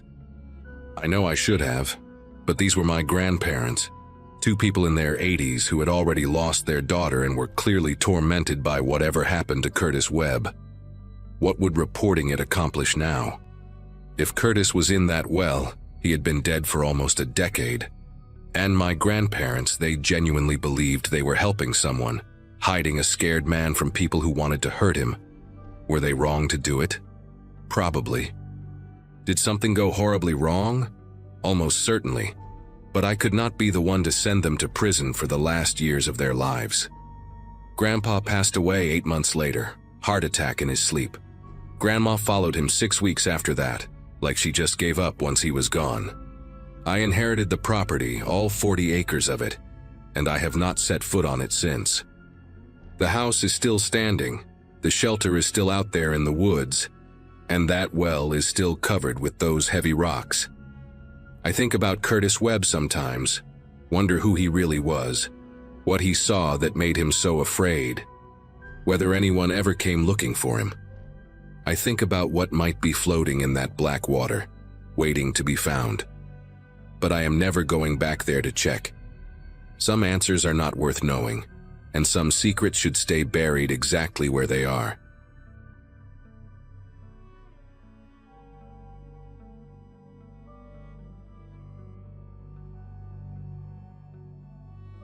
My grandmother waited until she was 83 years old to finally tell me the truth. I had driven down to Tucson to visit my grandparents, something I try to do every few months now that my grandfather's dementia has gotten worse. 15 years of producing television commercials in Los Angeles had taught me plenty about how this industry destroys people, and my graduating class from film school back in 2007 has mostly scattered to other careers by now. But nothing in my experience prepared me for what she told me that afternoon, sitting in her kitchen while my grandfather slept in the next room. She gripped my wrist with surprising strength and said she needed to tell me something before it was too late. Something about why they left the business in 1974, when both of them were on the verge of real success. I had always wondered why 2 people with genuine talent, my grandmother a session singer, and my grandfather a sought-after studio musician, had simply vanished from an industry they loved. The family story was always vague. Something about wanting a quieter life, about raising my mother away from the chaos of Los Angeles. But sitting there watching her face in the afternoon light, I could see she was about to unravel 50 years of carefully constructed silence. She started by asking if I remembered the name Clive Ashford. I told her I did not, and she nodded slowly, like she expected that answer. Clive Ashford, she explained, was a talent manager who operated out of a beautiful office on Wilshire Boulevard during the early 70s. He represented legitimate artists, some of them famous names I would recognize, and that legitimacy was exactly what made him so dangerous. My grandmother had been introduced to him through a mutual friend at a recording session in October of 1974. She was 26 years old, married to my grandfather for 3 years, and hungry for the kind of breakthrough that seemed perpetually just out of reach. Clive told her he had connections to a major label that was looking for fresh voices for a new project, something experimental that could launch careers overnight. He was charming, well-dressed, and spoke with the confidence of someone who had opened doors for dozens of artists before. My grandmother said she felt lucky, chosen even, when he invited her to a private audition at a studio in the Valley the following Saturday. My grandfather had a conflicting gig that day, a wedding reception in San Diego, so she would be going alone. That detail, she said, was not a coincidence. She understands that now. Clive had been watching them for weeks, learning their schedules, waiting for the right moment. The address Clive gave her led to an industrial area in Van Nuys, far from the polished studios she was used to. My grandmother told me she almost turned around when she saw the building, a squat concrete structure with no signage, surrounded by a chain-link fence and empty lots filled with dead weeds. But there were other cars in the parking lot, nice ones, a Cadillac and a Lincoln Continental, and she convinced herself that serious music people often worked in unglamorous spaces. She parked her Volkswagen Beetle and walked toward the entrance, where a young man in a suit was waiting with a clipboard. He checked her name, smiled warmly, and led her inside. The interior was surprisingly well appointed, with wood paneling, thick carpet, and framed gold records on the walls. She remembered feeling relieved, thinking she had misjudged the exterior. The young man brought her to a lounge area where 2 other women were already waiting, both around her age, both clearly singers or actresses based on their careful makeup and nervous energy. They exchanged polite introductions, first names only, and waited together on leather couches while soft jazz played from hidden speakers. After about 20 minutes, Clive appeared through a side door, wearing a burgundy blazer and rings on 3 fingers that caught the light when he gestured. He welcomed them effusively, calling each woman by name without checking any notes, complimenting specific details about their previous work that made it clear he had done his research. My grandmother said he had this way of making you feel like the most important person in the room, like he genuinely believed in your talent and wanted nothing more than to see you succeed. He explained that the audition would be a bit unconventional, that the label executives preferred to see how artists handled unexpected situations, how they thought on their feet. He asked them to follow him down a hallway to the main studio space. My grandmother remembers walking behind the other 2 women, noticing how thick the walls seemed, how the jazz music faded completely as they moved deeper into the building. When they reached a heavy metal door at the end of the corridor, Clive produced a key from his pocket and unlocked it with a theatrical flourish.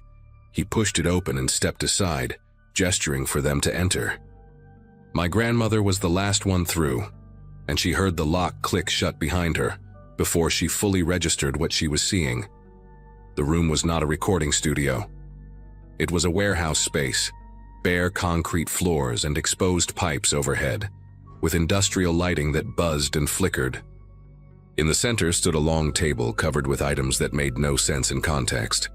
Jewelry, watches, stacks of documents, a typewriter, several cameras, and what looked like bundles of cash wrapped in rubber bands. 3 men sat on folding chairs against the far wall, none of them dressed like music executives. They wore work clothes, denim and flannel, and they watched the women enter with expressions that my grandmother described as hungry, like they had been waiting a long time for this moment. Clive walked past the women toward the table, still smiling, still projecting that easy confidence. He picked up a manila folder and opened it, reading aloud from what appeared to be a script. He said they had been selected for a special opportunity, a chance to earn more money in one afternoon than most session singers made in a year. All they had to do was follow instructions. One of the other women, a blonde with a southern accent, asked what kind of instructions. Clive set down the folder and explained, in the same pleasant tone he might use to discuss recording schedules, that they would be driving to a location in Beverly Hills and retrieving certain items from a residence while the owners were away. My grandmother said the reality of the situation hit her like a physical blow. This was not an audition. This was a recruitment, and they were being asked to commit burglary. The other two women reacted differently than she expected. The blonde went pale and started crying quietly. But the third woman, a brunette who had introduced herself as Francine, seemed almost unsurprised, like she had suspected something was wrong from the beginning but had come anyway. Clive continued talking, explaining that the homeowners were out of the country, that the security system had already been disabled by an inside contact, that the whole job would take less than an hour. He emphasized that no one would get hurt, that the items they were taking were insured, that the victims were wealthy people who would barely notice the loss. He made it sound reasonable, almost victimless. Then he mentioned the compensation. $10,000 each in cash paid immediately upon completion. My grandmother told me that even in her fear, even knowing this was deeply wrong, some part of her brain did the math. $10,000 in 1974 was more than she and my grandfather earned in 6 months combined. She hated herself for even considering it, but that hesitation, those few seconds of temptation, bought her enough time to notice something important about the room they were standing in. There was a second door. It was partially hidden behind a stack of wooden pallets in the corner, painted the same gray as the walls, but she could see the outline of a frame and the glint of a handle. She did not look at it directly, did not want to draw attention, but she mapped its position in her mind while Clive kept talking. He was explaining the logistics now, how they would travel in separate vehicles, how they would enter through a service entrance at the back of the property, how each woman would be responsible for specific items on a list. One of the men against the wall stood up and walked toward them, holding 3 pairs of thin leather gloves. My grandmother accepted hers without making eye contact, feeling the soft material between her fingers, understanding that this was real, that these people had done this before, that they had a system. The blonde woman was openly sobbing now, saying she wanted to go home, that she had a daughter waiting for her. Clive's demeanor shifted for the first time. His smile remained, but something cold entered his voice when he told her that leaving was not an option, that they knew where she lived, where her daughter went to school, that cooperation was the only path forward. The room went silent except for the buzzing lights overhead. My grandmother felt her heart pounding so hard, she worried the men could see it through her blouse. Francine spoke up then, asking practical questions about the timeline, the target address, what kind of vehicle they would be using. My grandmother realized with a sickening clarity that Francine was going to go through with it, that she had already made her decision, perhaps before she even walked into this building. Clive seemed pleased by her cooperation and turned his attention to answering her questions in detail. While he was distracted, my grandmother took a small step backward, then another, positioning herself closer to the hidden door. She was not thinking clearly, operating on pure survival instinct, her body making decisions her conscious mind had not yet approved. The blonde woman suddenly collapsed onto the floor, hyperventilating, and both of the seated men rushed forward to help restrain her. In that moment of chaos, with everyone's attention on the crying woman, my grandmother moved.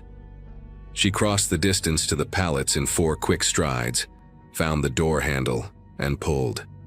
It was unlocked. She slipped through into darkness and ran without looking back, her heels clattering against concrete, her lungs burning, her mind completely blank except for one repeating thought: "Get out, get out, get out." The door led to a narrow corridor that smelled like motor oil and rust. Emergency exit signs glowed red at intervals along the ceiling, and she followed them blindly, stumbling twice on debris she could not see, tearing her stockings on something sharp.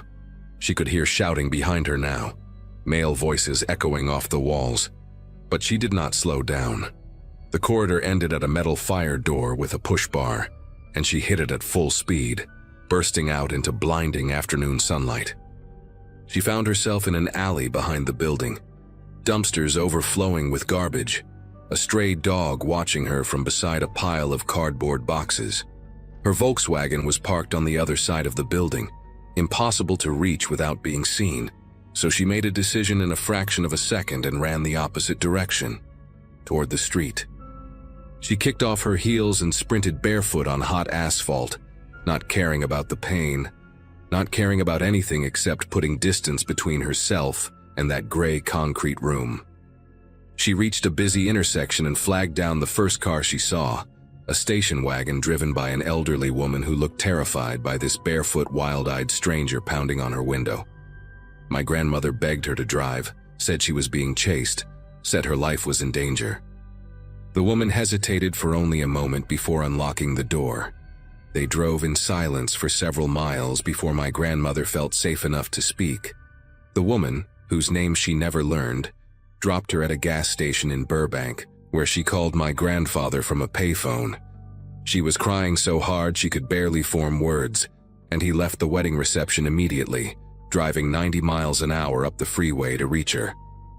When he arrived, she told him everything, every detail, sitting in the front seat of his car in that gas station parking lot while the sun went down. My grandfather wanted to go to the police, but my grandmother refused.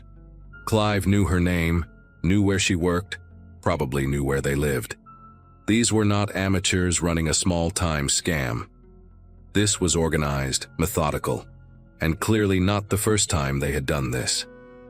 She had seen the items on that table, dozens of stolen goods ready for distribution, and she had seen the look in those men's eyes when the blonde woman tried to refuse. Going to the police would mean giving statements, testifying, putting their names in official records that could be accessed by people with connections. She was convinced that cooperation with law enforcement would get them both killed. My grandfather argued with her for hours, but in the end, her fear won out. They went home that night and started packing.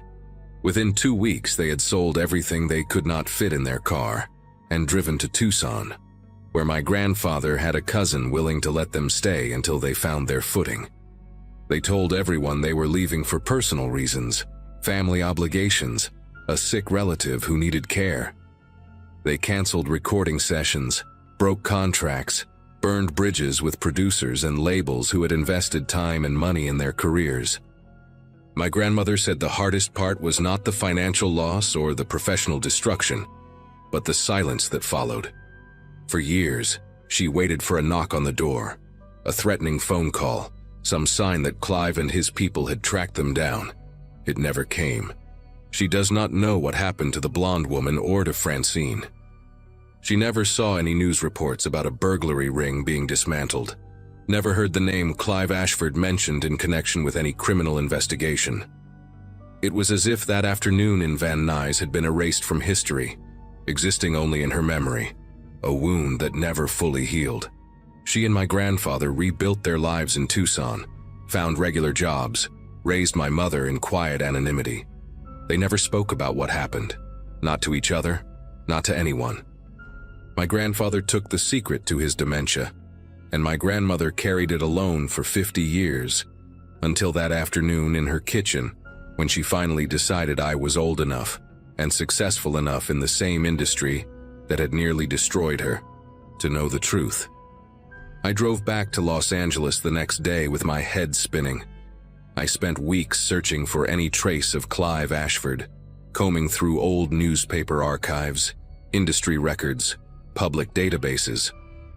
I found nothing definitive, just a few mentions of a talent manager by that name who had operated in the early 70s and then seemingly vanished around 1975.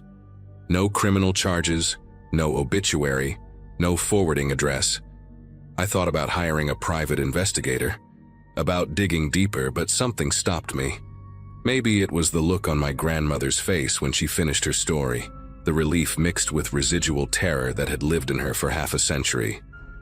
Maybe it was the realization that some answers are not worth finding. My grandparents sacrificed everything to disappear, to protect themselves and their future family from people who operated in shadows. Reopening that door felt like a betrayal of everything they had endured. So I let it go. I visit them more often now, and sometimes when I sit with my grandmother while my grandfather sleeps, she will mention small details she forgot to include, fragments of that day that surface unexpectedly. She told me recently that she still remembers the song playing in the lounge when she arrived. A Carpenter's track, something soft and hopeful that she can never listen to again without feeling sick. She told me she sometimes dreams about Francine, wonders if she went through with the job, wonders if she is still alive somewhere living with her own version of this secret. I do not have answers for her. All I can do is listen and make sure she knows that her story, their story, will not die when she does. Some truths deserve to be remembered, even the ones that never made it into any official record.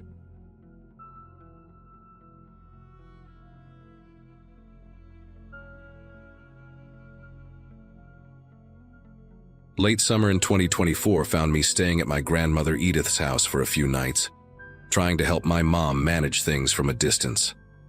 Life had slowed down for me then. Freelance work, no strict schedule, and a lot of quiet hours that made the request feel manageable. Edith lived alone in a modest suburban home, the kind with narrow hallways and doors that never quite lined up right. Her dementia had been getting worse, especially after sunset, but during the day she could still hold a conversation and joke about old TV shows. I told myself this was just family duty, nothing dramatic. The first evening passed with mild confusion, repeated questions and a nervous habit of checking windows. Still, she recognized me, called me by name, and insisted on making tea she forgot to drink. I slept in the guest room, shoes by the bed, just in case she wandered. At that point, fear wasn't part of the equation yet. As daylight faded the next evening, her behavior shifted in a way I hadn't seen before. Edith stopped pacing and instead sat very still at the kitchen table, eyes sharp, listening to every sound in the house. Her voice dropped when she spoke, accusing me of touching her things, moving papers, opening drawers. She asked why I kept checking my phone and who I was reporting to. When I laughed it off, she slammed her hand on the table hard enough to rattle the silverware. The warmth she carried earlier vanished, replaced by something guarded and confrontational. She followed me from room to room, keeping a careful distance, watching my hands. Every light switch I touched earned a comment. By the time I retreated to the bedroom, my chest felt tight with unease I couldn't explain. That night unfolded slowly, stretched thin by the silence of the house. The door to the guest room closed with a soft click that didn't sound like it came from my side. A moment later, metal scraped against metal, deliberate and controlled. Edith's voice came through the door, calm and steady, explaining that she needed to lock it from the outside. She said she couldn't risk letting it move freely once the house settled. I asked what she meant, keeping my voice low so I wouldn't escalate things. She told me I knew exactly what she meant and accused me of pretending. Her footsteps moved away, followed by the sound of another lock turning somewhere down the hall. Sleep never came. I sat on the bed, listening to the house breathe, counting every creak. Morning light spilled into the room through the blinds, ordinary and cruel in how normal it felt. The door opened easily when I tried it, though the frame was gouged with fresh scratches around the lock plate. The metal looked bent, stressed, as if someone had fought it from the outside. Edith stood in the kitchen humming, cheerful, asking why I looked so tired. She remembered nothing about the night, nothing about the locks, nothing about it. When I showed her the damage, she frowned like she'd never seen that door before. The house felt empty in a way I can't fully explain, like something had left quietly before dawn. I packed my bag before lunch, promising to come back soon, knowing I wouldn't sleep another night under that roof. Driving away didn't bring the relief I expected. The image of those scratches stayed vivid, looping in my head every time traffic slowed. By the afternoon, guilt crept in, heavy and persistent, so I returned the same day with groceries and a resolve to stay one more night. Edith greeted me warmly, apologetic for being difficult lately. though she couldn't explain what that meant. I inspected the doors again while she wasn't looking. The damaged locks were still there, deeper than I remembered, like grooves pressed with intent. I told myself stress had sharpened my imagination. As the sun dipped lower, shadows stretched across the hallway and she stopped smiling mid-sentence, eyes narrowing as if she'd heard a voice I couldn't. Dinner went untouched. She asked me to sit where she could see me. Once darkness settled, Edith's alertness returned sharper than before. She whispered instead of speaking, warning me not to move too fast, not to test her patience. Every few minutes she checked the hallway, pressing her ear to the wall, nodding as if listening to instructions. When I suggested calling my mom, her face hardened and she accused me of signaling. She blocked the kitchen doorway with a chair, explaining that pathways mattered at night. The house felt smaller with every adjustment she made, furniture dragged into odd positions, lamps unplugged.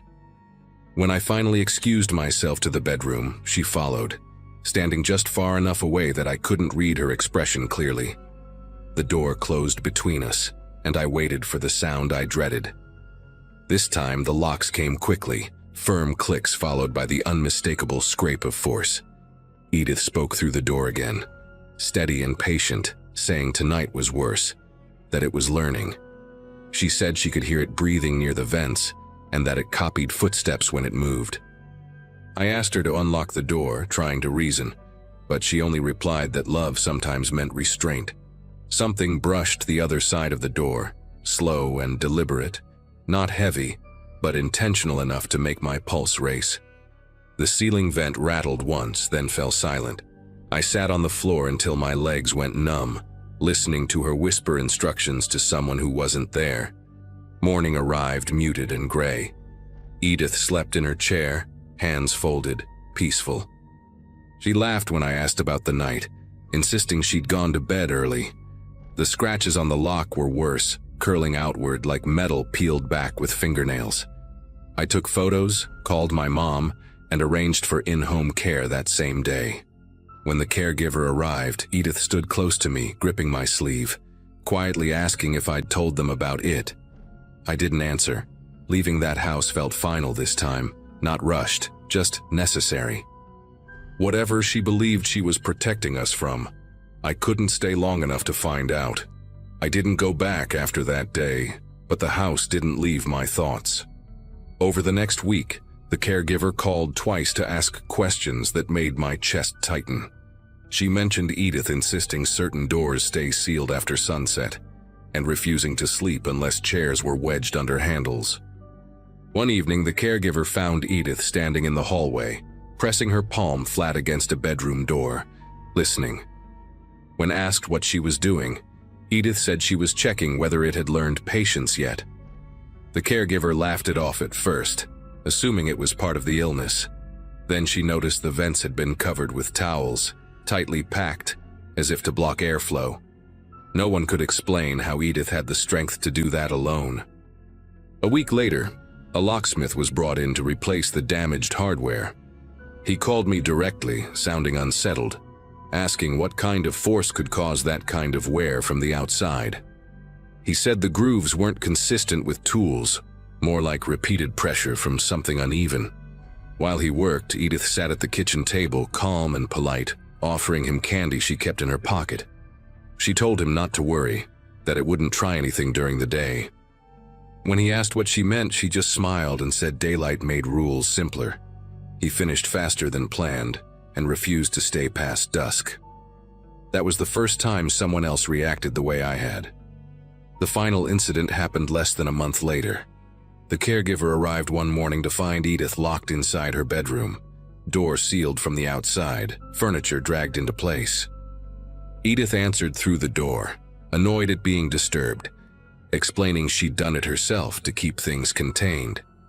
She was unharmed, lucid once the door was opened, and confused by everyone's concern. Adult services stepped in after that, and she was moved to a facility where nights were supervised and doors couldn't be locked manually. The house was sold not long after, emptied quickly, no questions asked. I never asked the new owners how the nights felt there. Some things don't need confirmation. I still think about the way she spoke, how calm she was when she said she couldn't let it roam. Dementia explains a lot, but it doesn't explain the damage or the way multiple people felt watched after dark in that house. Maybe she believed she was protecting us from something imaginary, or maybe fear gave her strength and purpose when her mind was failing. What I know is this: after she moved out, no more locks were scratched, no doors sealed themselves, and no one reported sounds in the vents. Whatever she thought she was keeping in check, it stopped the moment she left. And that's the part I don't try to rationalize anymore.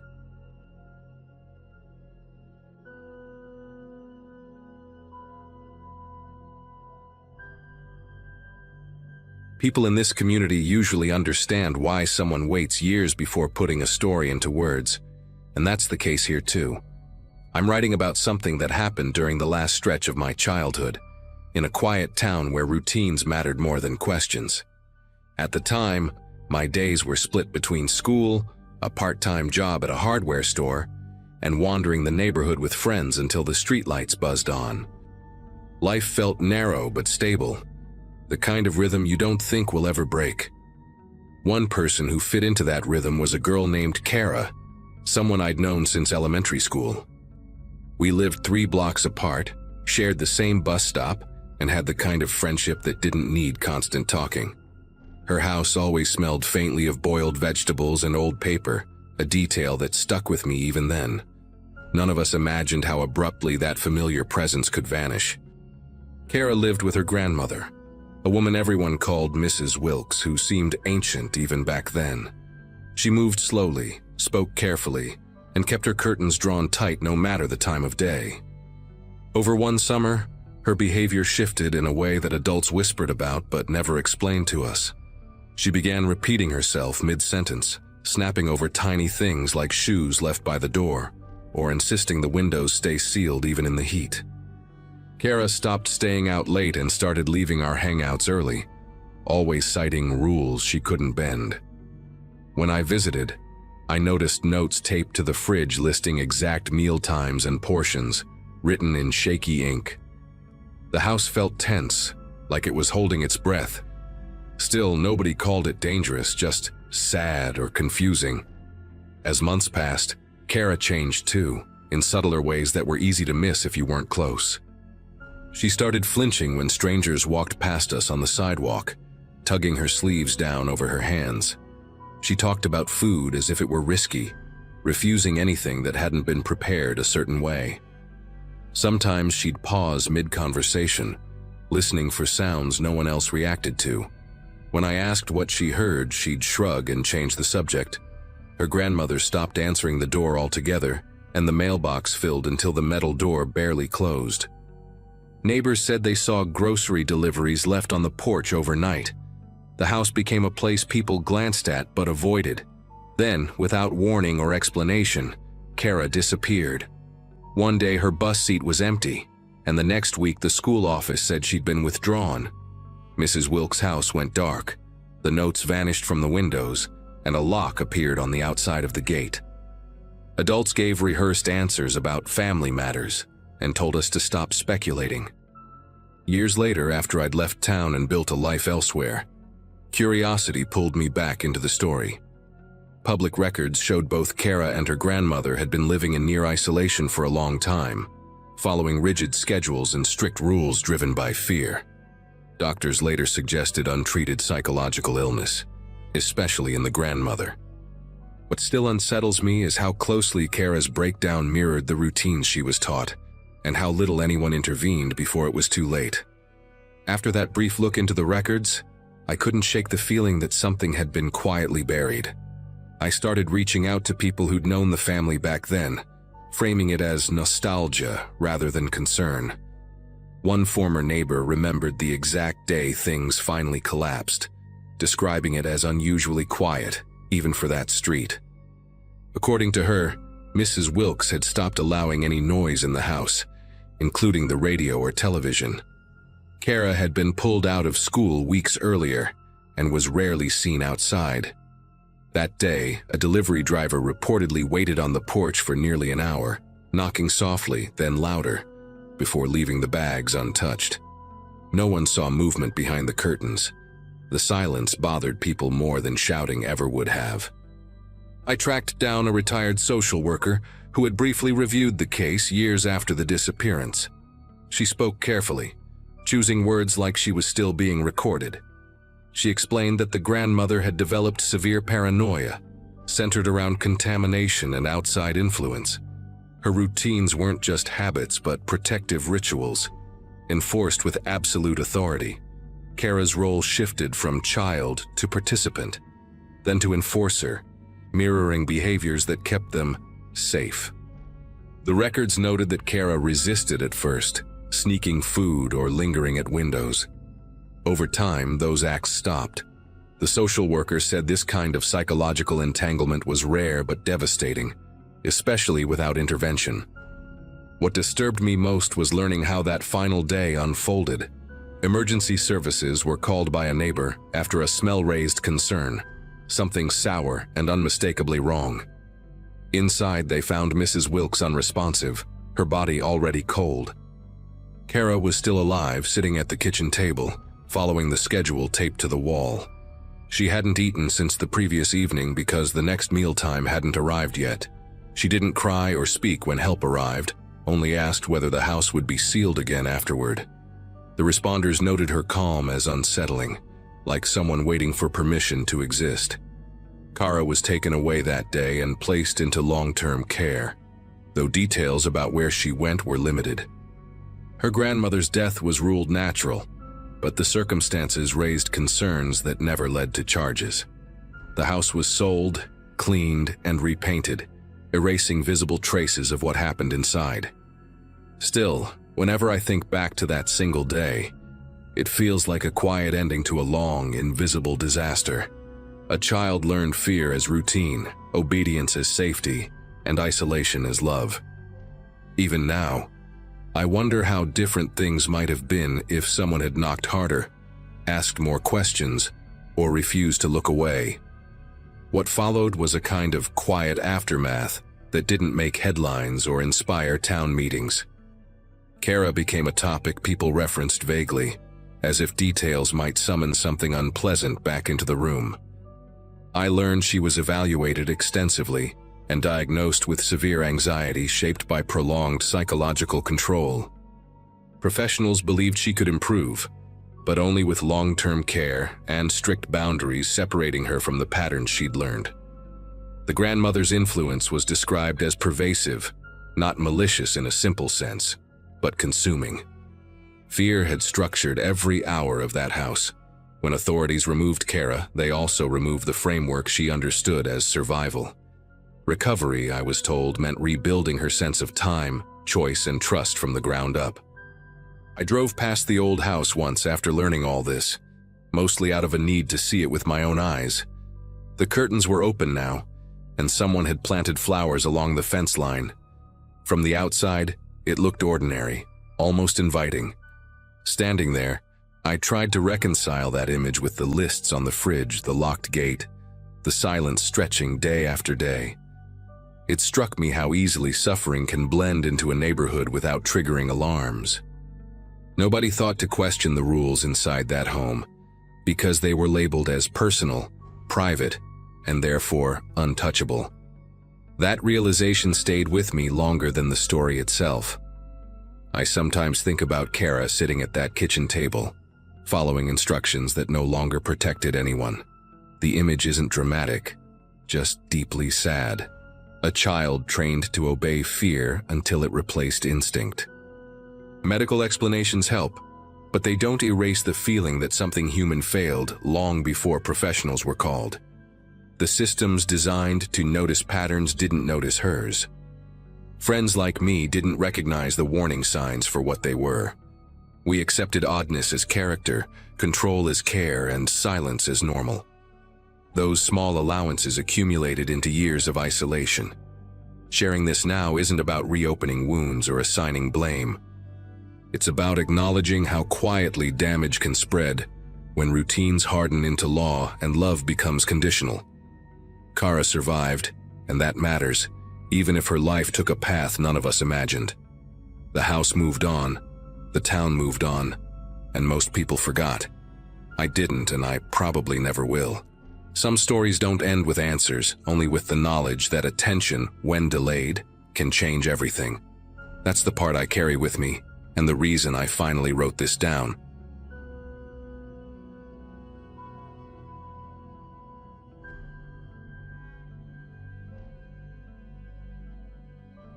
Visiting my grandparents had always meant quiet afternoons and predictable routines, but this trip felt different from the moment I passed through the stone gates of their retirement community. They had moved there less than a year earlier, drawn by glossy brochures promising longevity, comfort, and next-level wellness. The place looked more like a luxury resort than a senior complex. All glass facades, manicured hedges, and staff dressed in spotless white uniforms. Everyone I saw walking the paths looked unsettlingly healthy, with straight posture, bright eyes, and skin that didn't match their age. It was impressive at first, almost comforting, like proof that my grandparents were in good hands. Still, something about the silence bothered me, the way conversations stopped when staff passed by. My grandfather, Harold, hugged me tightly but didn't linger, glancing toward the main building as if he were being timed. My grandmother, June, smiled a lot, but it felt rehearsed, like a habit she couldn't turn off. That first evening, I chalked it up to adjusting to a new environment and told myself I was overthinking things. Staying in their guest suite came with a stack of printed rules left neatly on the table, heavier than what you'd expect for a simple visit. Visiting hours were strict, meals were mandatory at assigned times, and certain hallways were clearly marked as off-limits. One rule stood out more than the rest, stating that guests were not permitted to interfere with any medical or wellness-related activities. I asked June about it casually, trying to sound curious instead of concerned. She deflected immediately, talking instead about how good the food was and how much better she slept now. Harold barely spoke, nodding along but keeping his eyes fixed on his plate. Later that night, I noticed security cameras in the hallways, far more than seemed reasonable for a place like this. Even the elevators required keycards, and residents were escorted during certain hours. It didn't feel like protection, it felt like supervision. The next morning, I followed my grandparents to what they called a wellness session, expecting something like physical therapy or yoga. Instead, they were separated at a set of double doors labeled with a clinical code instead of a name.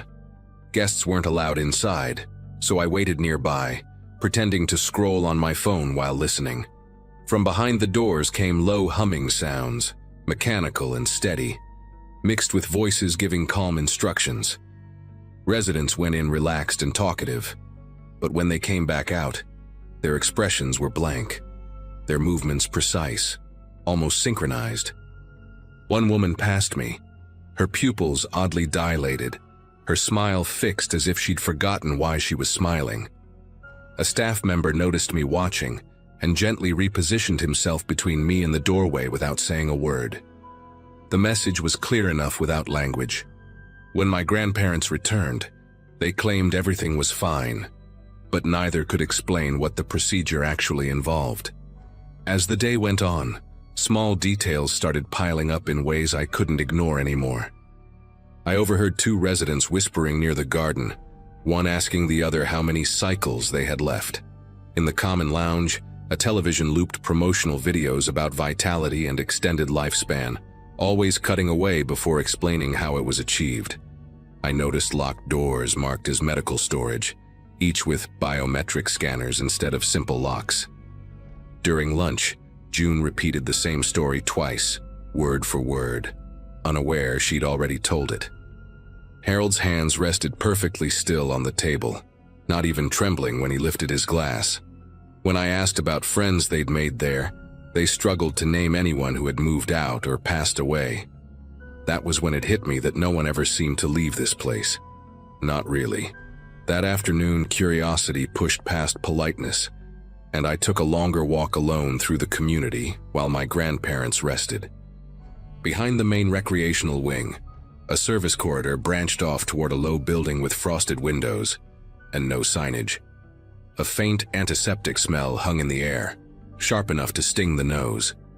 2 residents in identical robes waited on a bench nearby, wrists marked with thin, red impressions like tight bands had been removed recently. One of them noticed me looking and quietly warned me not to ask questions if I planned on enjoying my stay. Before I could respond, a staff member appeared and guided them inside, locking the door behind them with a keypad. The hallway lights dimmed slightly after they entered, as if conserving energy or hiding activity. Standing there alone, the place no longer felt luxurious, just controlled and carefully sealed. Dinner that evening was quieter than the night before, and the dining hall buzzed with an artificial cheer that felt forced. Conversations revolved around improvements, clearer thinking, stronger joints, better memory, all spoken in the same calm cadence. Harold mentioned a new treatment he'd been approved for, something that required a small contribution, though he couldn't explain what that meant. June squeezed his arm gently when he spoke, her eyes darting toward a nearby staff member before returning to her plate. Later, back in the suite, I pressed them harder than I had before, asking what they'd signed when they moved in. They admitted there were contracts, dense ones, outlining long-term care agreements and consent for experimental wellness programs. The word experimental sat between us, heavy and unresolved. Neither of them could say exactly what they'd agreed to in exchange for staying there. Night settled in, and sleep didn't come easily, so I listened to the building around me. Somewhere below, machinery ran in steady intervals, not loud enough to identify but persistent enough to notice. Footsteps echoed in the corridor at regular times, followed by soft knocks and doors opening without conversation. From my window, I could see a small group of residents being escorted across the courtyard, robes pulled tight, faces expressionless under the dim lights. No one resisted, no one questioned where they were going. A realization started forming, uncomfortable and slow, that this place thrived on compliance more than care. Longevity wasn't being offered freely. It was being traded for something unspoken.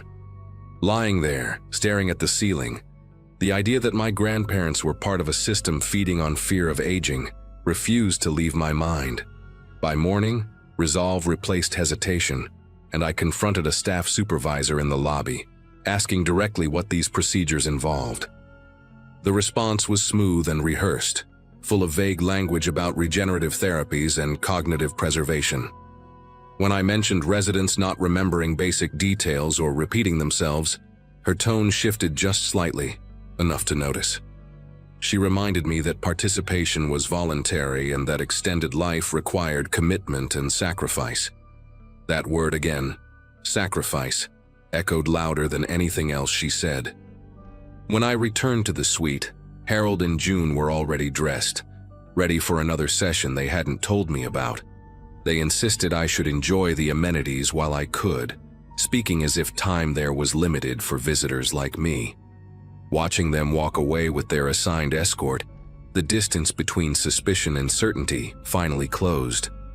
I couldn't let it end there, so I made one last attempt to reach them before leaving, catching Harold alone near the garden just before lunch. Up close, the changes were impossible to ignore, not dramatic but deeply wrong in subtle ways. His gaze lingered a second too long before recognizing me, and his voice carried a flat steadiness that didn't belong to him. He talked about how aging was a choice people made when they stopped investing in themselves, repeating phrases I'd heard in the promotional videos. When I asked if he was happy, he paused, searching for the word like it had slipped out of reach. June appeared beside him, guiding him away gently, thanking me for visiting with a politeness that felt practiced. Watching them walk off together, I understood they weren't just residents anymore. They were assets in a system built to harvest hope and obedience. Before leaving, I stopped by the front desk to formally check out, hoping someone might slip and say something real.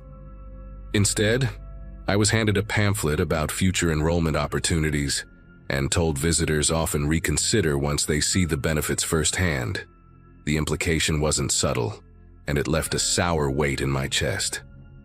As I waited for my ride beyond the gates, Another group of new arrivals rolled in, laughing, impressed, carrying suitcases full of trust. The staff welcomed them warmly, already easing them into the rhythm of rules and reassurances.